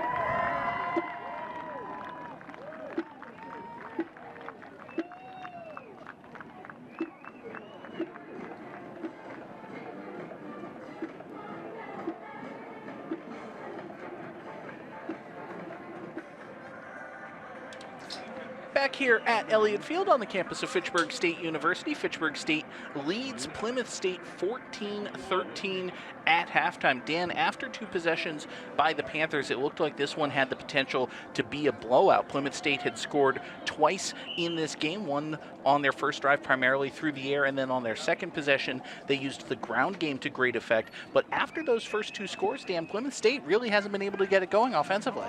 They've not had the consistency that they've been looking for. Had 9 first downs in their first 2 drives, but since then only a single first down to the Panthers' credit.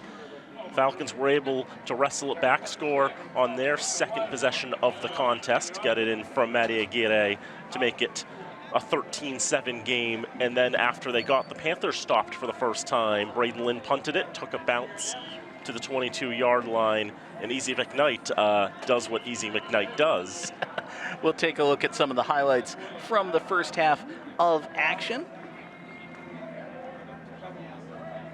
Again, Plymouth State really had to go to the air a lot. This was the touchdown pass to Willie Lombard, just a quick screen to the near side. Lombard got behind his lineman and got in. On their second drive, Plymouth State scored on a quarterback sneak. I say quarterback sneak, that was actually scored by Jacob Morris.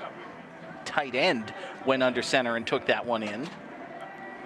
Fitchburg State answered back, however. Matty Aguirre took it off the left side and into the end zone. That made it 13-6 in favor of the Falcons. And then there you see Easy McKnight. He takes the ball on the bounce. He makes one man miss. And then right there you see Fitchburg State sideline leaping up for joy. McKnight turns the corner, turns on the Jets, and he was gone. Easy McKnight, one of 15 seniors being honored here on Senior Day at Elliott Field, showing the wheels, showing why he has been such an explosive part of the offense, defense, and special teams for this Falcon team over his tenure at Fitchburg State.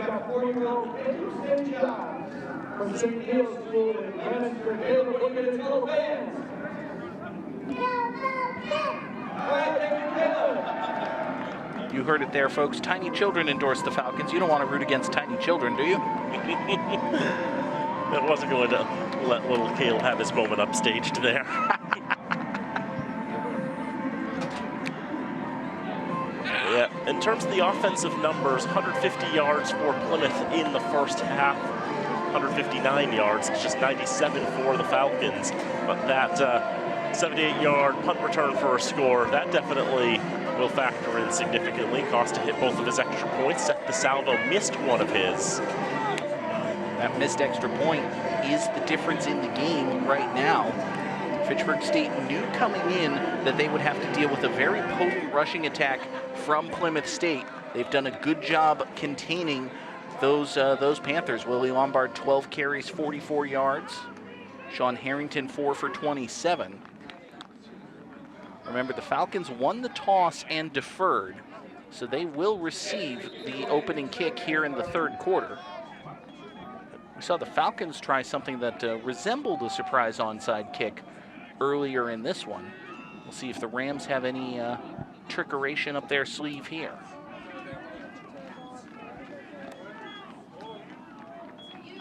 Salvo sets back. Just waiting for the clock to expire, waiting for halftime to finish. Now it has. Both teams eager to get back on the field and get back to play here. Salvo's kick is away. It's a low line drive, bounces, taken in at the 15.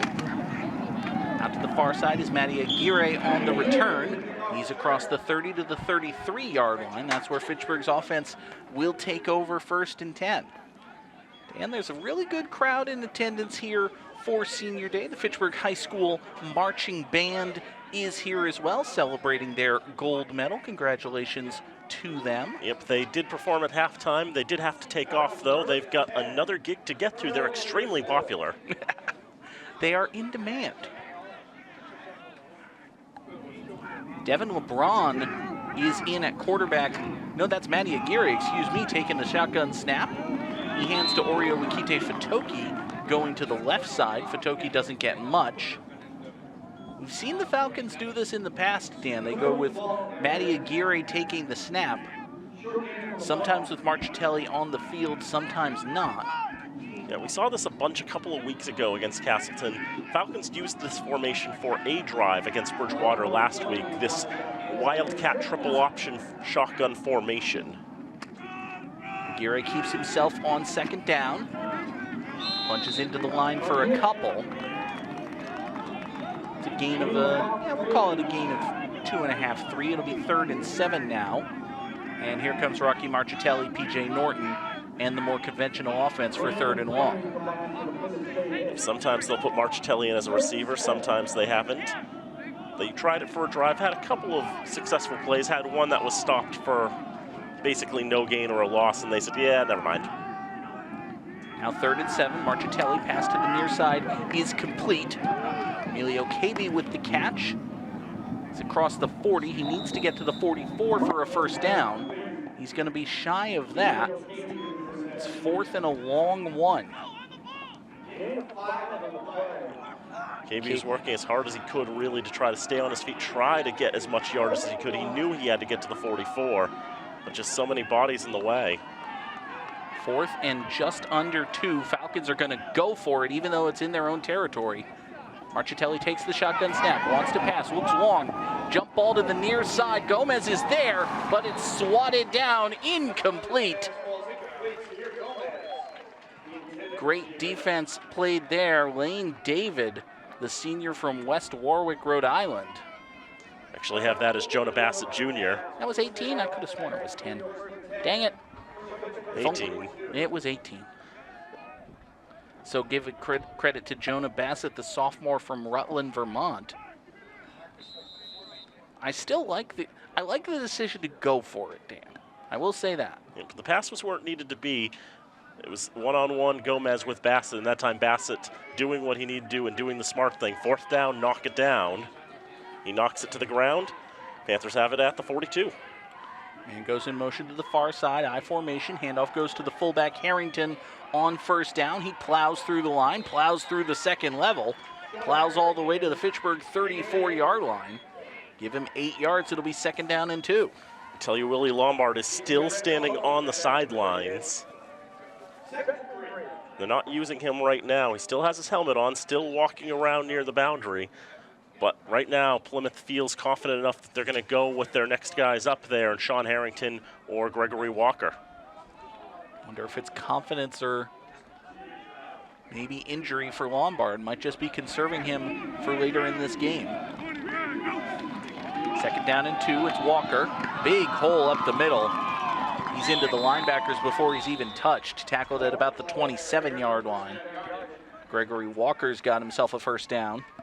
You know, that's something I imagine Paul Castoni and Devin Zeman have been talking with his team about at the half, is how can we try to create some holes in the Falcons line? How can we try to break up their good run defense in this game? Because the Falcons have played very well on the run D in this contest. 159 yards in the first half, only about half of that was on the ground. Walker remains in the backfield, 1st and 10 Panthers. It'll be Harrington to the right side. Harrington's got a big hole. He's into the red zone. Great gain. It's just a fullback dive to the right side. But good work by him, good work by the Panther offensive line. It's another big gain for Plymouth State. Right now, the Panthers line is really moving the Falcons around as they want to create these holes, whether it be Harrington or Walker trying to go through them. Both of them are having success in getting yardage on this drive. Plymouth looks a little renewed right now as they drive into the Falcon red zone. 2nd down and 1. Walker this time bounces out of a tackle at the line of scrimmage. He's got a first down, and he'll be down at about the 16-yard line. So give him 4 yards. Not much, not pretty, but it's effective.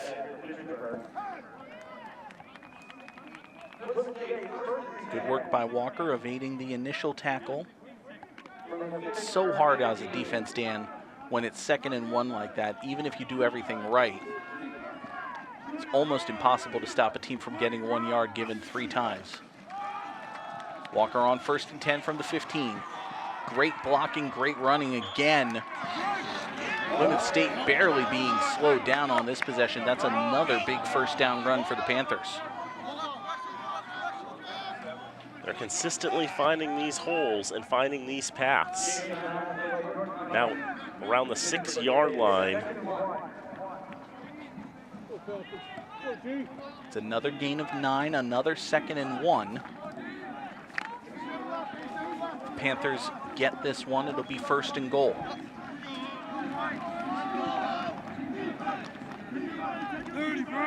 Slot receiver in motion once again. And it's Walker to the right side. This time he's going to be blown up in the backfield. Cam Manette was in there first. Manette was able to get in, hold Walker up, bring time for a couple teammates to make the tackle with him. We'll take another look at this one. Manette's one of the leaders in sacks and tackles for a loss, had 11 TFLs coming into today. With his efforts there, -4 yards for Walker on 2nd down. One of the ways to stop 2nd and 1 is to get that TFL. Make it now 3rd and 4. Lombard is back in the game, Dan. He's the tailback behind Harrington. Falcons jump but get back. Lombard tries the right side. He's hit short of the 5. It's going to come down to the spot. He needs the 6. He's just inside the 6. The official signal 1st down. It'll be 1st and goal for the Panthers. Lombard's first touch of the 2nd half gets just enough for the fresh set of downs. Again, we can't say for sure if they're trying to conserve him. He's got an injury that he's nursing or something to that effect. But they brought him in for that one play. He got what they needed. And he will stay in. So 1st and goal from the 6. Lombard is the single back. 3 tight ends, 1 receiver. Lombard to the right side, hit at the line, driven down at the line. Number of Falcons there. Manette was in there. Sebastian Burmester as well. Manny Cano has been all over the place today, Dan. 9 tackles in the 1st half for Manny Cano, the junior from Lowell.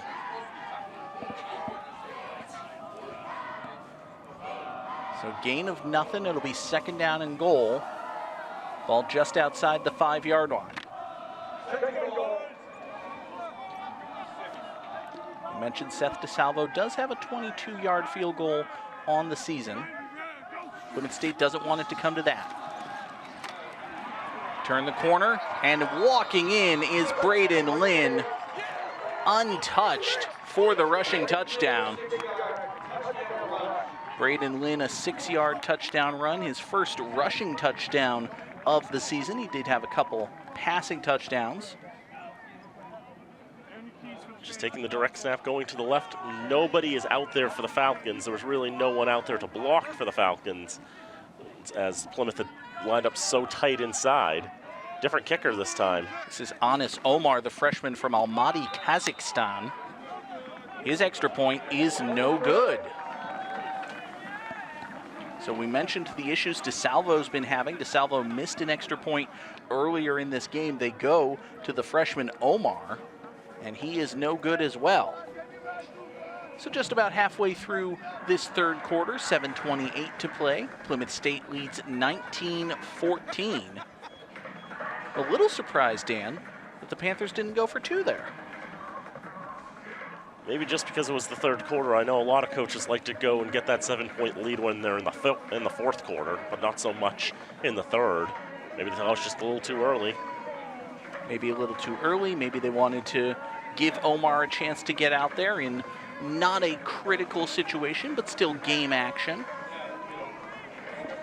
You know, DeSalvo's a senior. Omar is just a freshman, so he may be the kicker of the future for the Panthers. He put good leg on that one, just didn't get it through the uprights.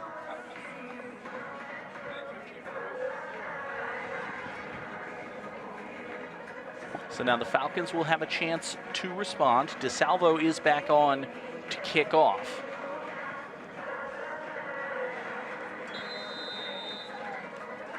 Falcons have 5 guys lined up right at the 45. They are on edge, waiting just in case this is going to be an onside kick by the Panthers. But it will not. DeSalvo puts his boot through it. Goes through the hands of Aguirre. He was trying to take that one on the run. Now he's got to make something happen, and he is going to be tackled inside the 10-yard line. Matty Aguirre wanted to have an explosive return, but a near disaster. The ball goes through his hands. Falcon offense is going to start this drive with 90 yards to go for a touchdown. Also noticing Easy McKnight grabbing at his right elbow as he was coming off the field there. Might have taken some contact that didn't jibe well. See McKnight in there. Now he gets hit and he crumples immediately, so we'll keep an eye on him. Rocky Marchitelli and the Falcon offense back on the field, 1st and 10. Handoff goes to Matty Aguirre. Gets a couple. It's been tough trying to go through the line for the Falcons today. So many of these runs from Aguirre have been held to about 3 or less. Aguirre 15 for 46 with a long of 11 coming into this drive. 2nd down 7 for the Falcons. 2 receivers to the far side.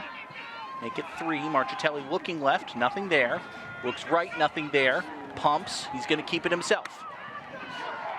Might have gotten to the 15. Really not much there. Was pushed out of bounds by Evan Wilson. Called his name plenty of times today. Eden Fritz had some coverage as well. We'll see it from this angle. Marchitelli just trying to look downfield, wants to throw the ball. He's only got 4 attempted passes on the day. Decent gain for Marchitelli. Sets up 3rd and 3 now for the Falcons. Looking right, nothing there. He's going to take it himself again. Marchitelli's got a 1st down. He'll duck out of bounds across the 25-yard line. That's great vision by Rocky Marchitelli, Dan. He saw that the cornerback on the near side had stepped up to cover a receiver. There was just enough of a lane there. He tucked the ball, made a beeline for it, got a 1st down. Take another look. You know, in that last run, I was thinking, with about the 5-yard gain, it's like, well, if you do that again, you'll get a 1st down. And that time, going back, wants to throw again, pass defense by the Panthers. He finds that hole, runs through it. Aguirre will try the left side on 1st down. Not much doing there. He's brought down in the backfield. It's a loss of a yard. It'll be 2nd down and 11. It's been really the problem is just if you're trying to go through the line or trying to go around the line, Plymouth's been very good today at really shoring up those holes, making it very difficult for Aguirre to get that much positive yardage by doing that. Maybe a couple times he's been able to break through the line, but it hasn't happened consistently enough. More successful runs has been when Rocky has rolled out, and then they're going for pass defense. And at that point, it leaves open a lot of space closer to the line of scrimmage where he could run for a few yards.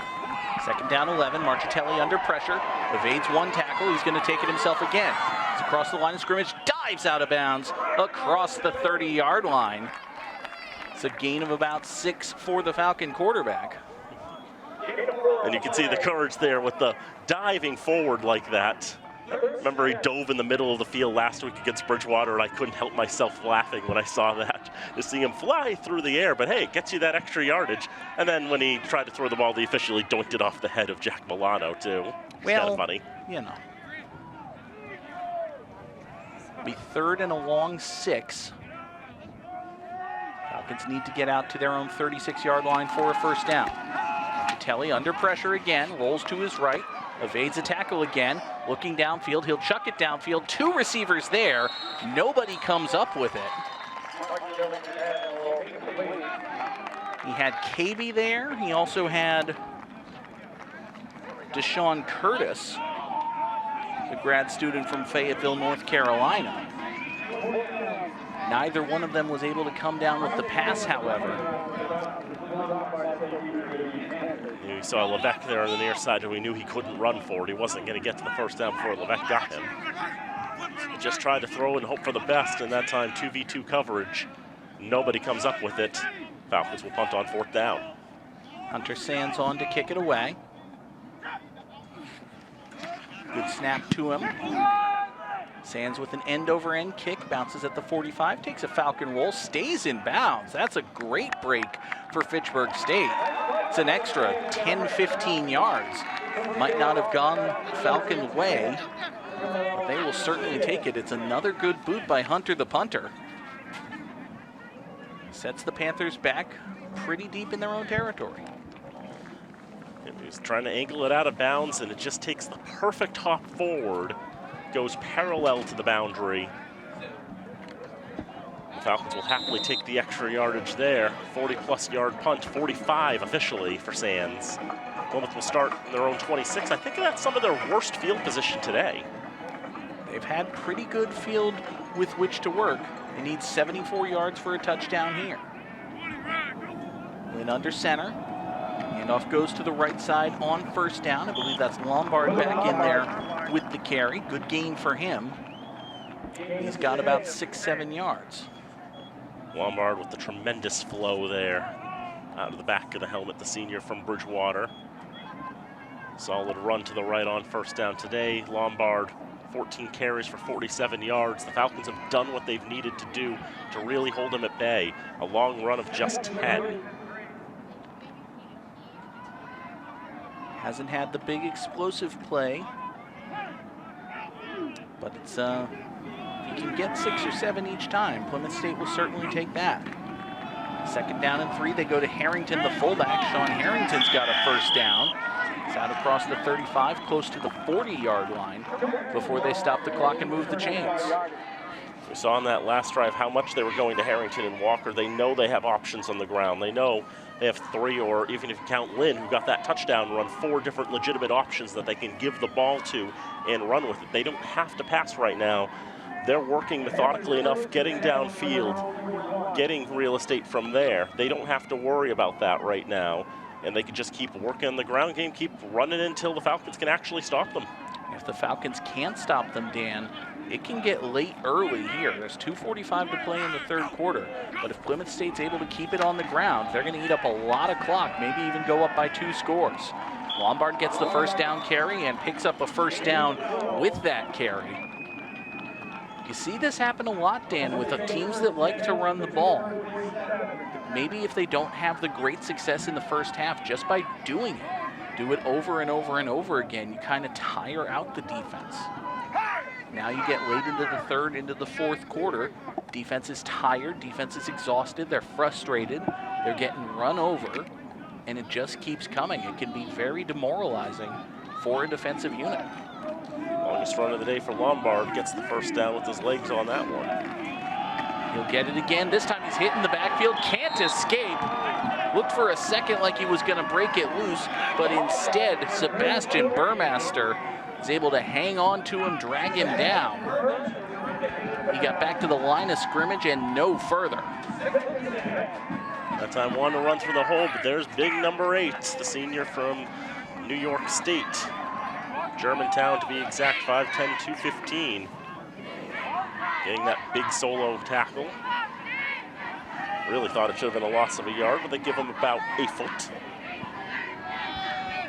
2nd down and 9 2/3, just inside Falcon territory. Lynn play action fake, rolls to his right. He's going to try to keep it himself. He ducks out of bounds after a very short gain. Good containment by the Falcons. It'll be 3rd and long for Plymouth. We'll call it 3rd and 9. Lynn wanting to throw downfield, saw Manette breathing down his back very quickly, rolling to the right side and just trying to gain as much as he could. And as much as he could was minus a yard. Yeah, they actually back it up a yard. So instead of, I thought it was going to be 3rd and 9, we'll call it 3rd and 10 and a half. Probably the final play of the 3rd quarter, unless it's an incomplete pass. Lynn will throw from the shotgun on 3rd down. Set up the screen over the middle. Walker's got the reception. He's across the 40. He's going to be a couple yards shy of the line to gain. So as we reach the end of the 3rd quarter, Dan, I don't think the Panthers are going to line up and go for it quickly here, but I do think they are going to go for it. It'll be 4th and 2. They're at the Fitchburg 39. This has got to be go for it territory, don't you think? Each team has gone for it once on 4th down today. Each team has been unsuccessful in that particular endeavor, but does feel like that maroon zone spot that this is a good place to go for it. 3/4 time. The end of the 3rd period. At Elliott Field. It's 19-14 Plymouth State, and we should take a moment to thank our FATV underwriters. Fitchburg Access Television's remote productions are brought to you in part by Rollstone Bank and Trust, Acme Carpet One, All One Credit Union, the Sentinel and Enterprise, Minuteman Press, and Unitil. 19-14 Plymouth State leads as we get ready to start quarter number 4 here from Elliott Field on the campus of Fitchburg State University. I'm John Gugerty, joined by Dan Bolak. Dan, this has been a very entertaining, very competitive game. Still anyone's ball game, but this is a very big 4th down coming up for Plymouth State. We've seen Plymouth has been better at just moving the ball, especially in this second half thus far. And you know, they've only got about maybe 2 yards to get a first here. Looks like they have to get to the 37. This box is on the 39. If the Panthers are able to convert this and then turn it into points, they will be up 2 scores probably with 10 minutes or so left to play. Is this the punting unit? Yes. I realize the quarterback is the punter, but this is the punting unit?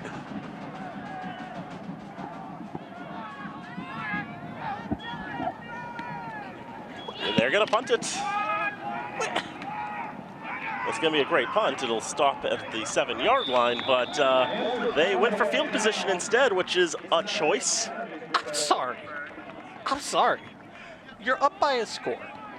You've been running the ball down Fitchburg's throat for most of the game, including the entire 3rd quarter. You have Willie Lombard. You have an incredible offensive line.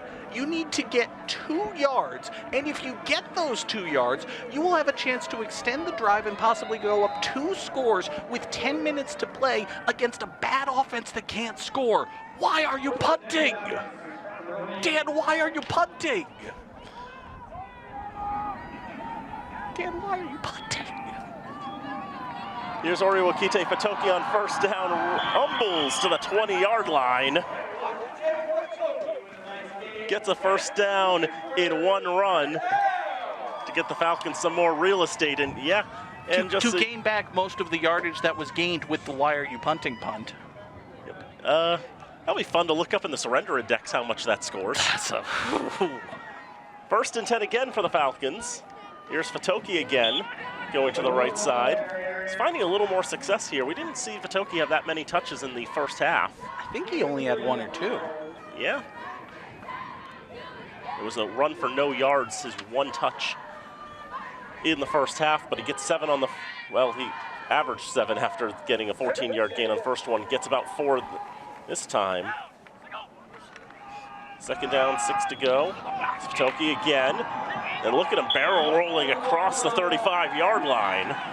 I just want to point out that the Falcons are pretty much exactly where they would have gotten the ball if Plymouth State had gone for it and not gotten it already. I realize we're Fitchburg Access Television. Karma demands that the Falcons score on this drive. Here's Fatoki again. Fatoki finds another hole, dives forward to the 44.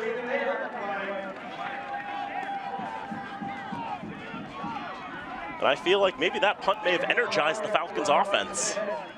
It's a slap in the face to an offense to say we are so confident we can stop you that we will pass up the opportunity to keep the ball away from you.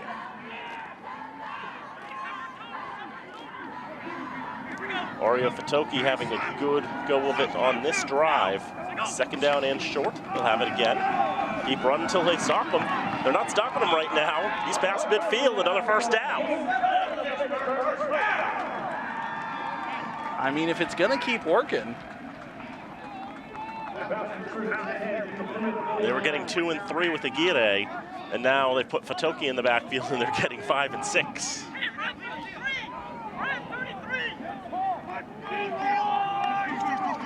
Continuing out of this 4-receiver set. 1st and 10, 49 yards from goal. Gomez will move in motion to the near side, but it'll be another handoff to Oreo Fatoki, and this time they finally get a stop as Evan Wilson and Jack Milano will break into the backfield, the 2 leading tacklers for the Panthers, 65 and 56 tackles on the campaign coming into today. Well, the Falcons have been perhaps subscribing to the theory of do it until it doesn't work. Well, it just didn't work. We'll see what they can come up with here on 2nd and long. 2nd and 9 from the 48-yard line. Marchitelli out of the shotgun, wants to throw. He had 4 receivers to work with. Rolling to the left side, can he outrun Evan Wilson? The answer, not really. May have been a moot point. There's a flag down in the backfield. Indication is a hold against the Falcons, so this one will be coming back most likely.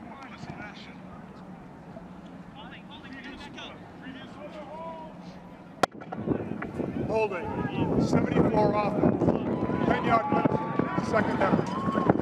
2nd time today, Josiah Russell's been guilty. Take 10 yards away from Fitchburg State. Be 2nd and 19, back in their own territory. Book tells me that's only the 3rd accepted penalty in this entire contest.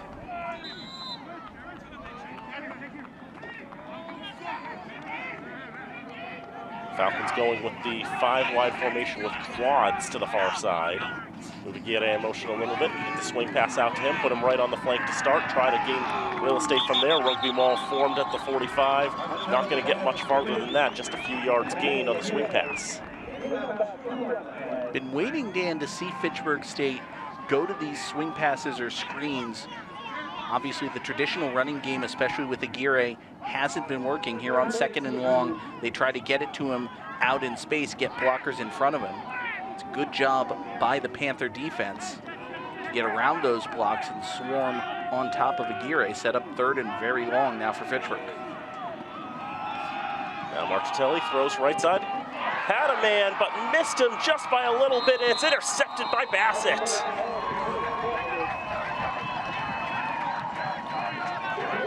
Fifth interception of the season for Jonah Bassett. And Plymouth will have the ball back with 10:47 to go in the 4th. Was looking for KB. Was good downfield coverage. Pass maybe just a little bit in front of him. Bassett was right there. He was able to jump up, make the interception. Just a little off target, and Jonah Bassett was in the right place at the right time, the sophomore from Rutland, Vermont. With the pick, Panthers get the ball back from their own 35-yard line. 1st and 10, it's a fullback dive. It's Harrington staying on his feet. It took 3 Falcons to wrestle him down. Costa, Cummings, and Burmester take him down at the 44-yard line for a 9-yard gain. As it works out, Plymouth State's defense was able to hold. They get the ball back thanks to the interception. And now they have it, clock rolling. We'll duck under 10 minutes to play, most likely, before the next snap. Only just noticed this now. 2 different Panthers wearing Guardian caps on the field. It's the first time I've noticed any linemen wearing Guardian caps this season. So go to Harrington, bounces off Manette, but Cano and Burmester will there to back him up. It'll be a gain of about 1, which could be about good enough for a 1st down.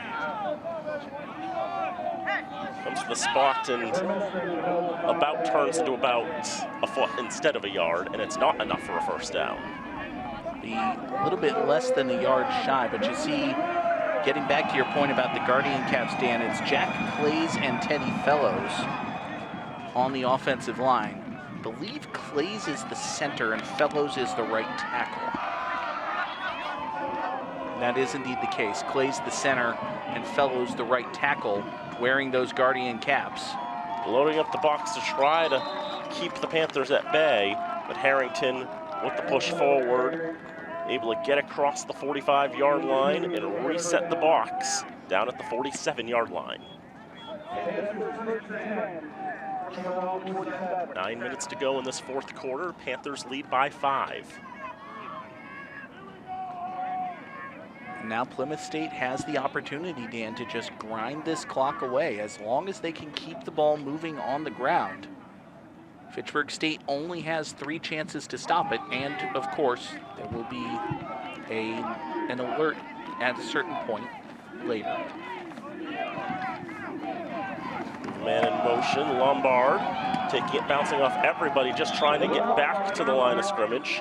It's a 1-yard gain. This Panther side is shorthanded. They are one of 4 teams in the nation who have not fumbled the ball away this season. Bowdoin, Grove City, and Whitworth, the other 3 teams who've yet to give up the ball by way of fumble. Is that a transparent attempt at an announcer jinx? Could be. Could be. Says the man in a green shirt with an S-eating grin on his face. Okay. I've manifested stranger things into this world. That's true. 2nd and 9 from the 48-yard line. Wait, you created a Netflix show? Huge if true. Lombard left side. McKnight was into the backfield, able to trip him up. He's down at the 49.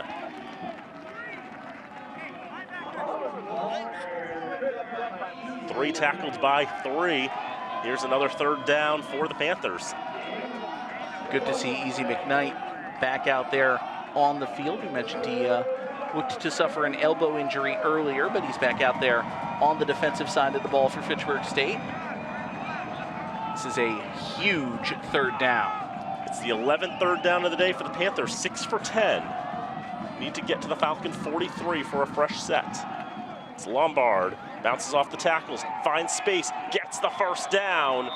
Wrestled out of bounds past the 40-yard line. They probably thought he was going to run it up the middle again, but Lombard just bounced farther out to the numbers. I did run it up the middle, Dan. This is a dive right up the gut.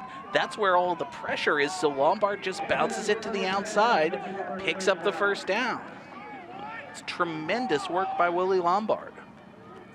And that's the senior leadership there. He doesn't fully commit to the pile and try to force his way through it, but instead sees that there's no opening, so he just goes out to the outside, keeps his momentum, swings out there, gets that yardage. 39 yards from goal are the Panthers.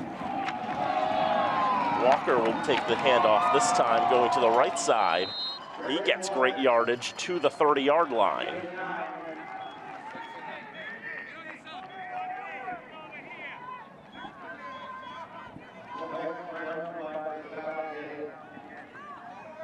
Now for the defensive side of the ball, Dan, Fitchburg State, again, they need to keep their edge. They need to let that last 3rd down play go and focus on the task in front of them. There is still a chance for them to make a stop here and get the ball back to their offense with time to play. 2nd and 1 for the Panthers. Flynn under center, gives it to Harrington. He goes right into the mosh. He's not going to get anything on that. Shorely did not get back to the 30.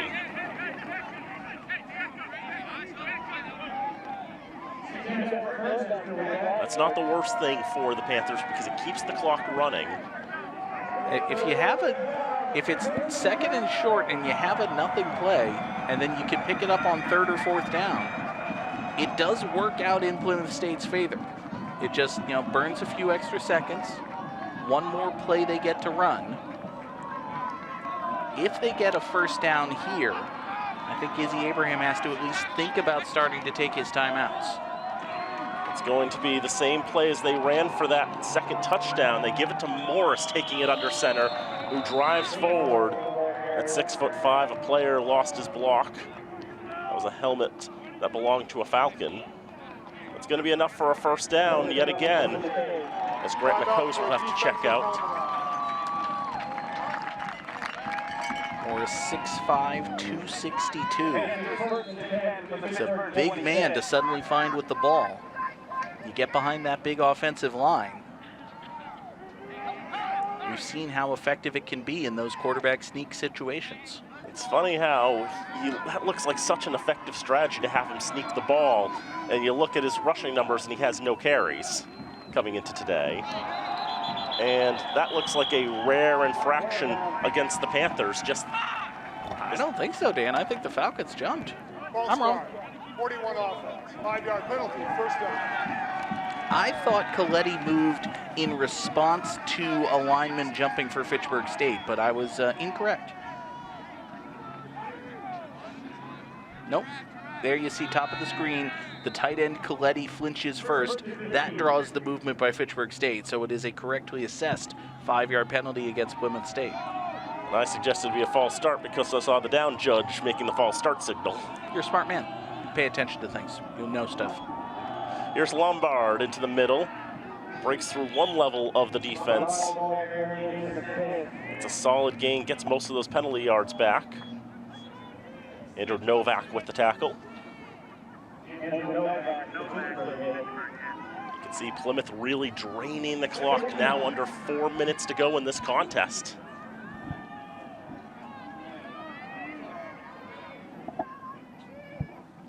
Plymouth's had the ball for over 6 minutes on this drive. I think it was just over 10 minutes on the clock when they got it. 2nd down and 9. Lombard again, spin move into the next level, past the 20-yard line. And really the most dangerous place to stop him, down at the 18 with only about 2 to go on 3rd down.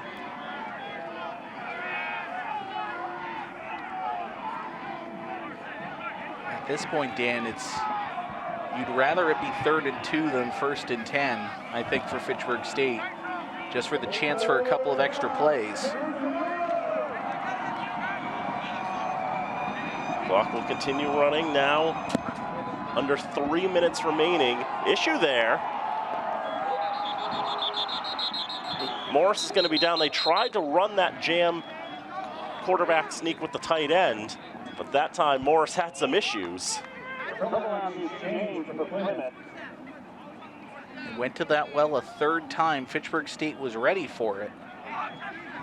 Morris was down before the ball got knocked loose. Salvo's come out onto the field. A field goal would make it a maximum 8-point lead.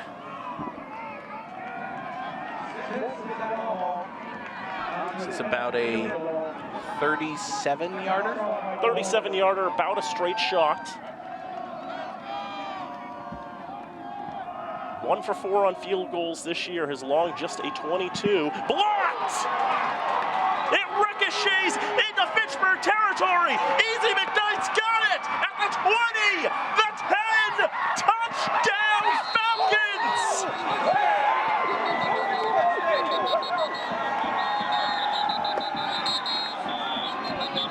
There are whistles. Things have happened. There's a flag all the way back at the 20. He was offside. How tremendous that would have been if it had all counted.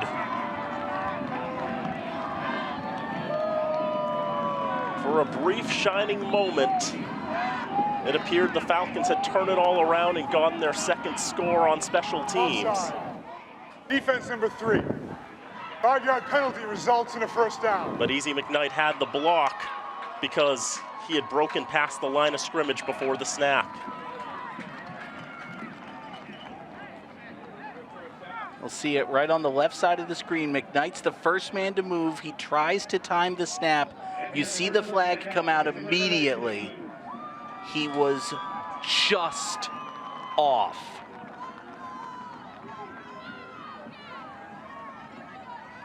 So close. Plymouth will run a play and get a free stoppage.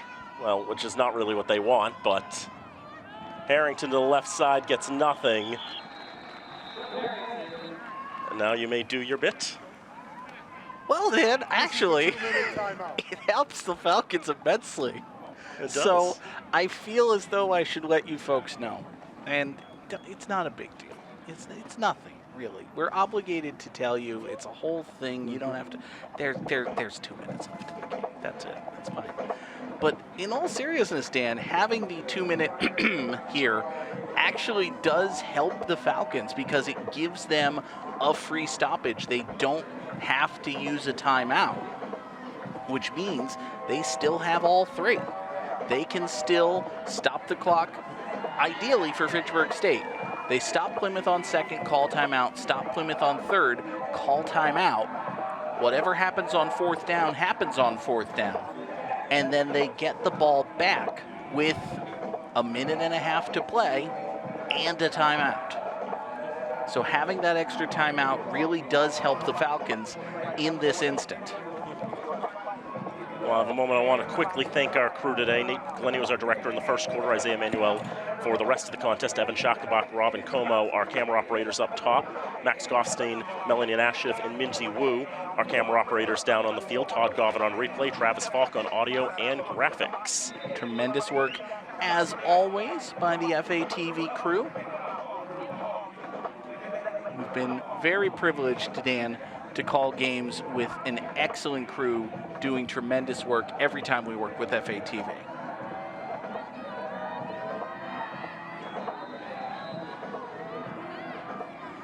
Second and 10 from the 15-yard line. Falcons need some big stops here.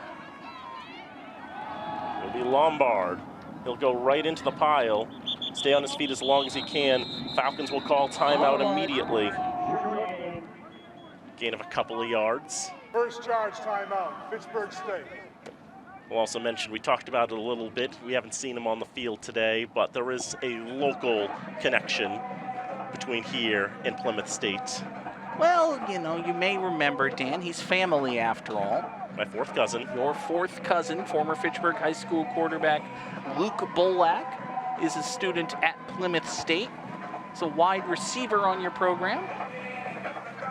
Not terribly shocking that a freshman wide receiver at Plymouth State in particular hasn't played much of a factor on the offensive side of the ball.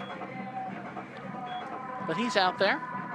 We'll look forward to seeing him again in the future. Next time the Panthers come to Elliott Field, he may well be a big part of their offense. Could be in a year, could be 2 years. I think they'll be doing a redraw this year, so we'll see if it's consecutive home games here or if we'll end up going back up to Holderness. Well, if the conference can go like 1 or 2 seasons without totally revamping who's in the darn thing, that would be a start. Yep. Well, Plymouth, they were going to leave, and then we decided they could stay. And Castleton's just, what, crashing on the Mascax couch this year? Yep, they'll go to the NJAC next year. They'll play most of their conference games in New Jersey, have fun going down to Newport News in Virginia to play Christopher Newport. Nobody will like that. 3rd down. It's going to be Lynn keeping it himself, trying to win it here. There's nobody there on the near side to stop him. Touchdown, Panthers. There was nobody there to stop him because everybody bit on the play fake.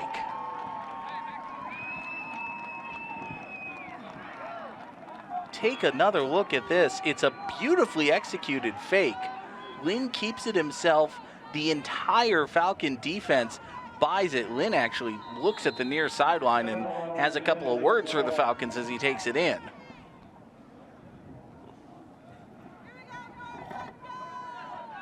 Seth DeSalvo will try the extra point. He's 1 for 2 today.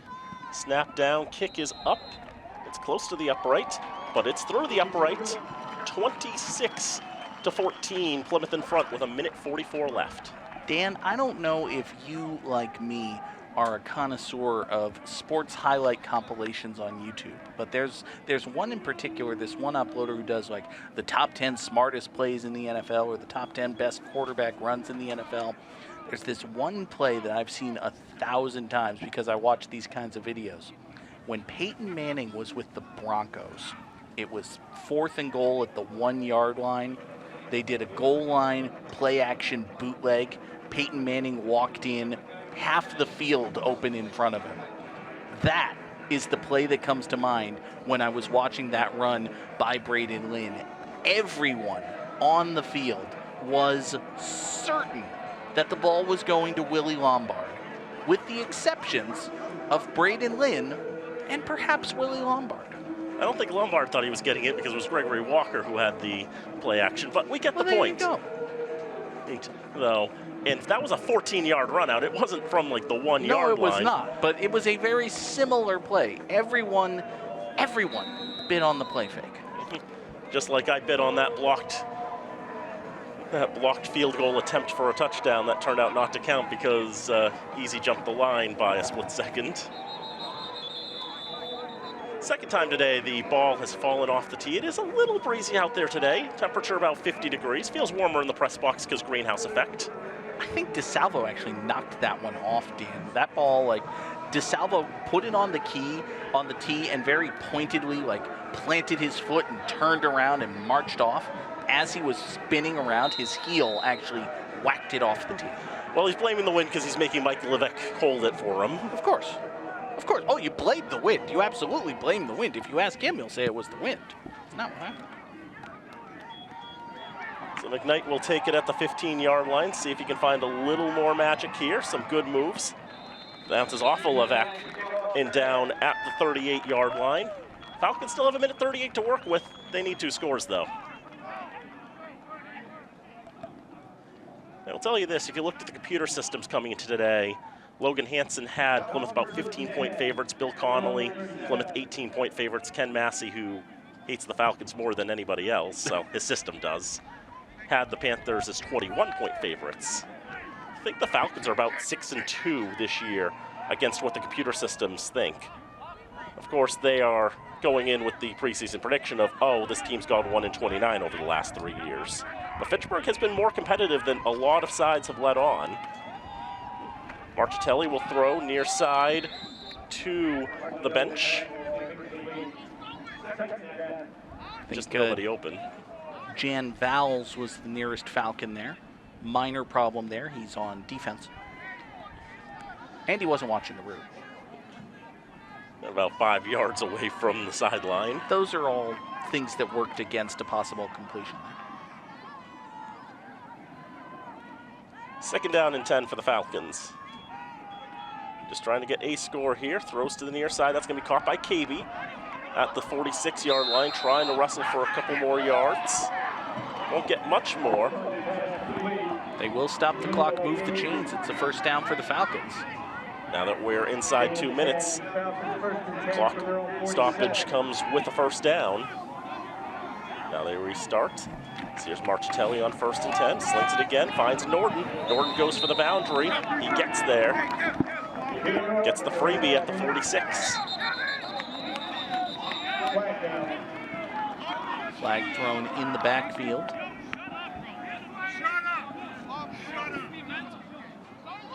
Would you believe it, the teams disagree on who the foul is After against? play, personal foul number 75 offense. 15-yard penalty. Second down. Kevin Vieira, the sophomore from Drake, guilty of a personal foul. But back the Falcons up another 15 yards.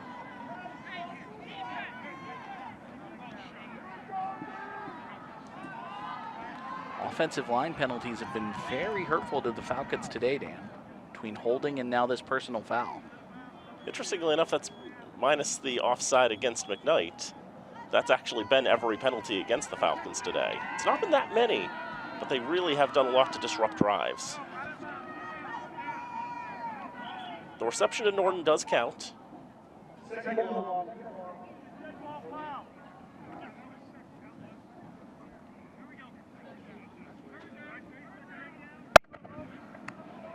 was a dead ball foul. The down counts. Third down. They want to get the down right because it was a dead ball foul. Now the head linesman has something to contribute. Yep, checking in with our referee, Dennis Donovan. Second down. Second down. It was second down because the first down pass, the pass to Norden was a first down pass. Right. Just felt like it was a second down pass. It's like one of those Wednesdays that feels like a Tuesday. It's the same concept. Marchitelli to the right this time. Scott Gomez. Gomez wrestled out at the 49-yard line. gets many of the yards back there. Falcons will take their last timeout here. Second charge timeout, Fitchburg State. You've got to be encouraged, Dan, even though there was the interception that wound up kind of sealing this game as a contest. You've got to be somewhat encouraged by the downfield passing of Rocky Marchitelli. That was something that's always been a question mark for the Falcons, or that has been a question mark for Fitchburg State, really for a number of years here. A number of coaches, a number of quarterbacks. They've been looking, honestly, ever since Garrett Delichii left, for a guy who can consistently get the ball downfield.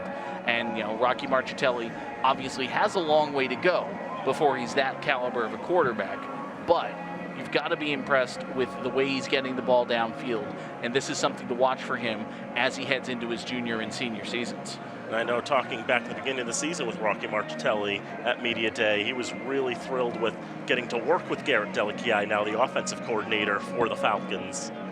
And the Falcons have seen improvement this year, and they've kept themselves in games. I mean, there were the 2 games against Westcon and UMass Dartmouth where they were well in the weeds, but so was the entire rest of the conference. Marchitelli now looking to tuck and run. He's going to get close to the first down, dives across, he will get the first down. Stop the clock and move the chains to the 42. Marchitelli goes.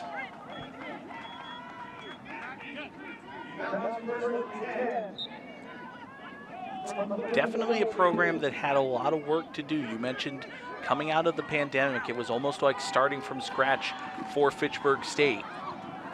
Marchitelli again to the left side, caught!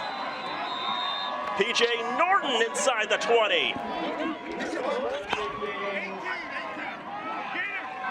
And obviously, Dan, Plymouth State is playing off. They are not committing a lot of pressure. They are giving these medium-length completions, but it's a credit to Marchitelli that he's finding and completing. Slings it again, left side incomplete this time.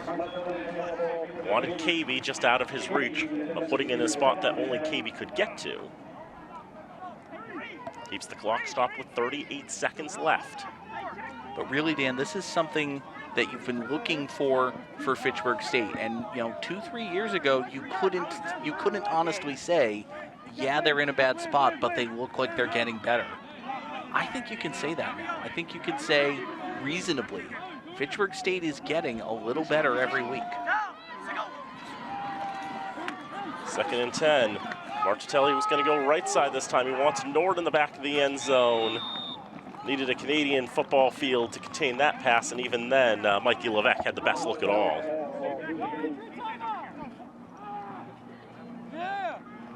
I'm positive that it's an American football field this time. Yeah. 31 seconds left, still 2 more shots on this set of downs.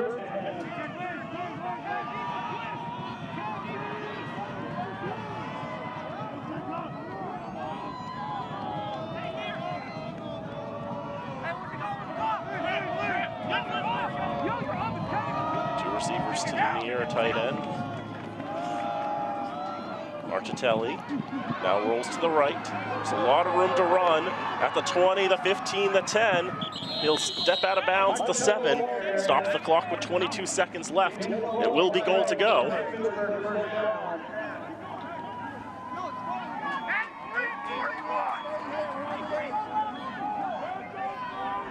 Fitchburg State does have chance here, get within a score. The priority here is just get the touchdown and then see what happens from there. Marchitelli goes to the right side, finds Gomez. Gomez dives forward to the 3. Falcons are going to have to call a timeout here. They still had one left.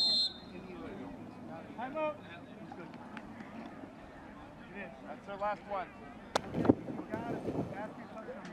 3rd and final charge timeout, Fitchburg State.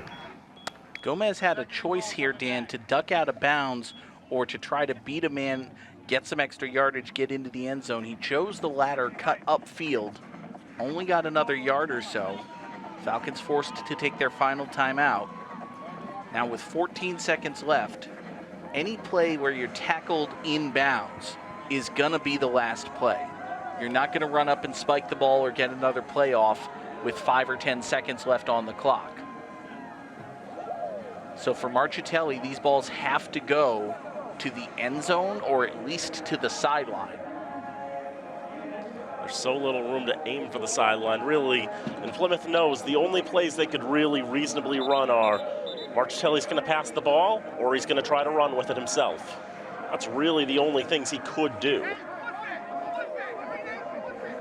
Might see the Falcons, spread the field to try to get Marchitelli on a keeper, but I think at least in design, this is going to be a pass.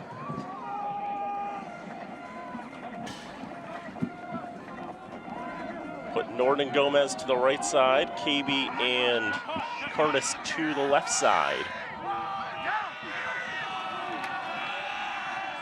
He'll step up in the pocket, he's going to scramble to the right. He can get to the pylon, perhaps. He's going to dive for the pylon, he's in! Touchdown, Falcons!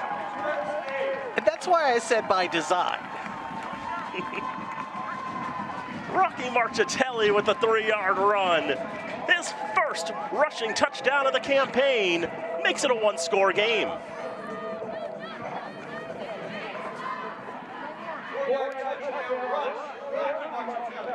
Marchitelli does a good job staying in the pocket until he feels the pressure. He's not immediately looking to run. He wants to throw the ball. Only when the heat is on does he tuck it and run. Costa on for the extra point, sets up on the right hash, snap down, kick is up, kick is good.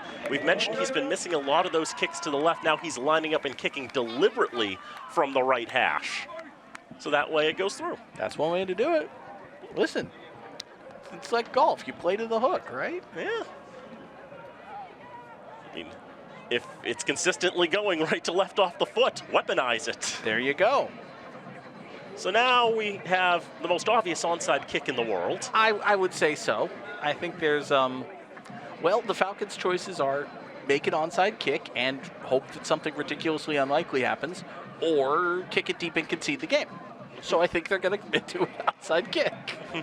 They did not go and just grind their way out to get this third score of the game just to boot the game away.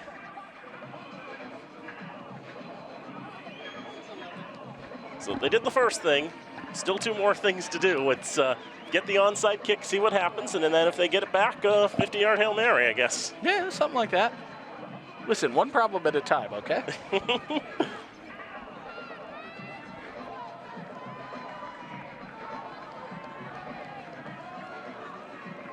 It is Hunter Sands who will be attempting the onside kick. First charge, timeout, Plymouth State. And Plymouth will ice him.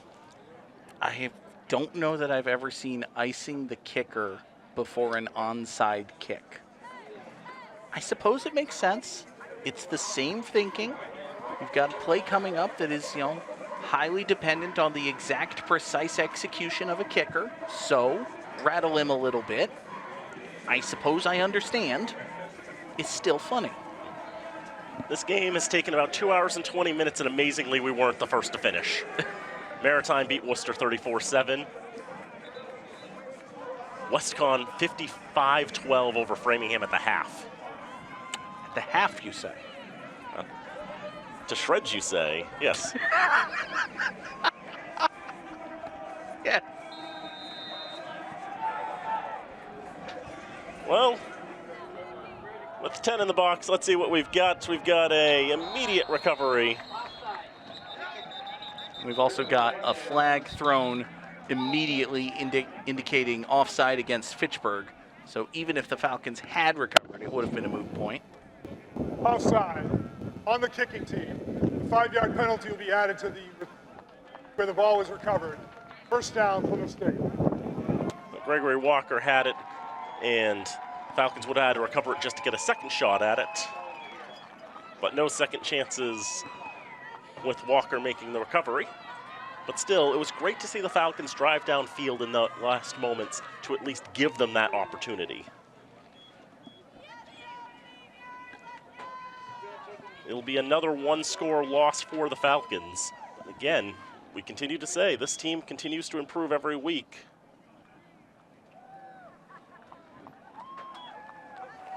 4 losses this season for Fitchburg State by 1 score or less. 20-14 to Worcester State, 25-22 to Framingham, 17-9 to Bridgewater State, and now 26-21 to Plymouth.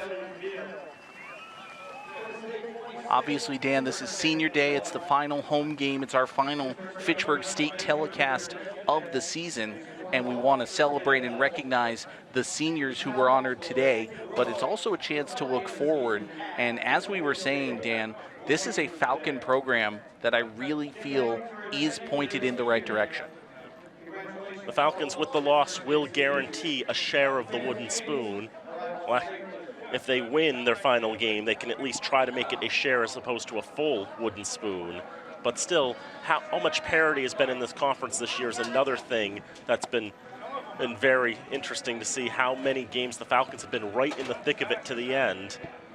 This one, they gave themselves an opportunity late, but just a couple of breakdowns late in the contest. Braden Lynn with 2 touchdown runs. Really, he had a pretty good day with the 2 scores. Rocky Marchitelli ended up being the lead rusher for the Falcons, 9 for 63 in that touchdown at the end. The Falcons fall to 2-7. Mr. Donovan needs to turn his microphone off. Plymouth State guarantees themselves a winning season, 5-3, with UMass Dartmouth coming up to Holderness on November the 16th. That'll be their finale. Fitchburg State's finale at Westfield State at noon a week from today. That's going to be a very interesting game in the fact that you have first-year head coach Izzy Abraham, previously offensive coordinator at American International, taking on Luke Conti Jr., previously head coach at American International. Those two were on the same staff last year, and now they will face each other in the final week of the season. It'll be an interesting game, certainly a winnable game for Fitchburg State. Westfield State 3-5 on the season.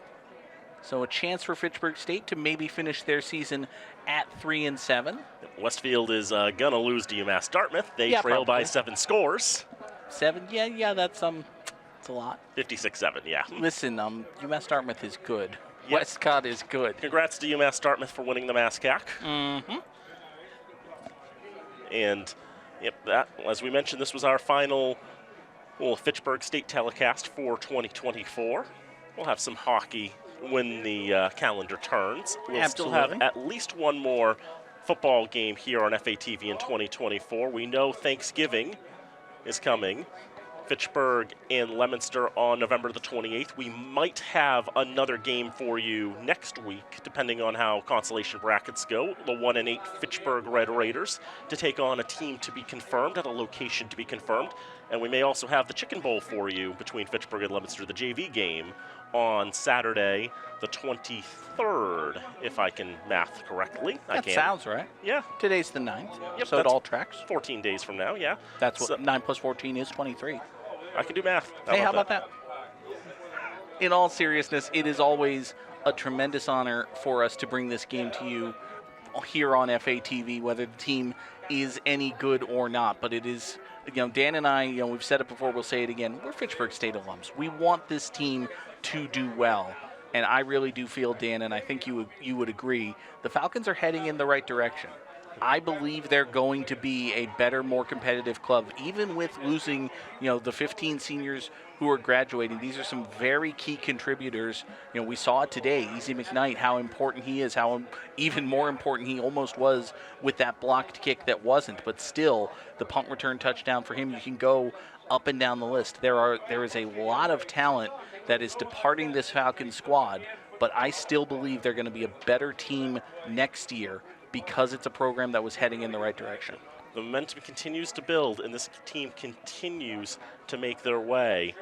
And the results have shown on the field. Again, 2 wins this year. Once again, I remind you, this team in the last 3 years coming into this year, before the Izzy Abraham era, 1-29. So the results already show in just the record how many games have been close 1-score losses compared to games in which the losses were by 6 or 7 scores. The Falcons are improving. They are upwardly mobile right now. And folks, we hope you will stick around for us. We will have the continued ascent, one hopes, of the Fitchburg State University football team, along with many, many more productions here to come on FATV. But for now, for Dan Bullock and our entire FATV crew, I'm John Gugerty saying thank you so much for being with us. We'll see you next time right here on FATV.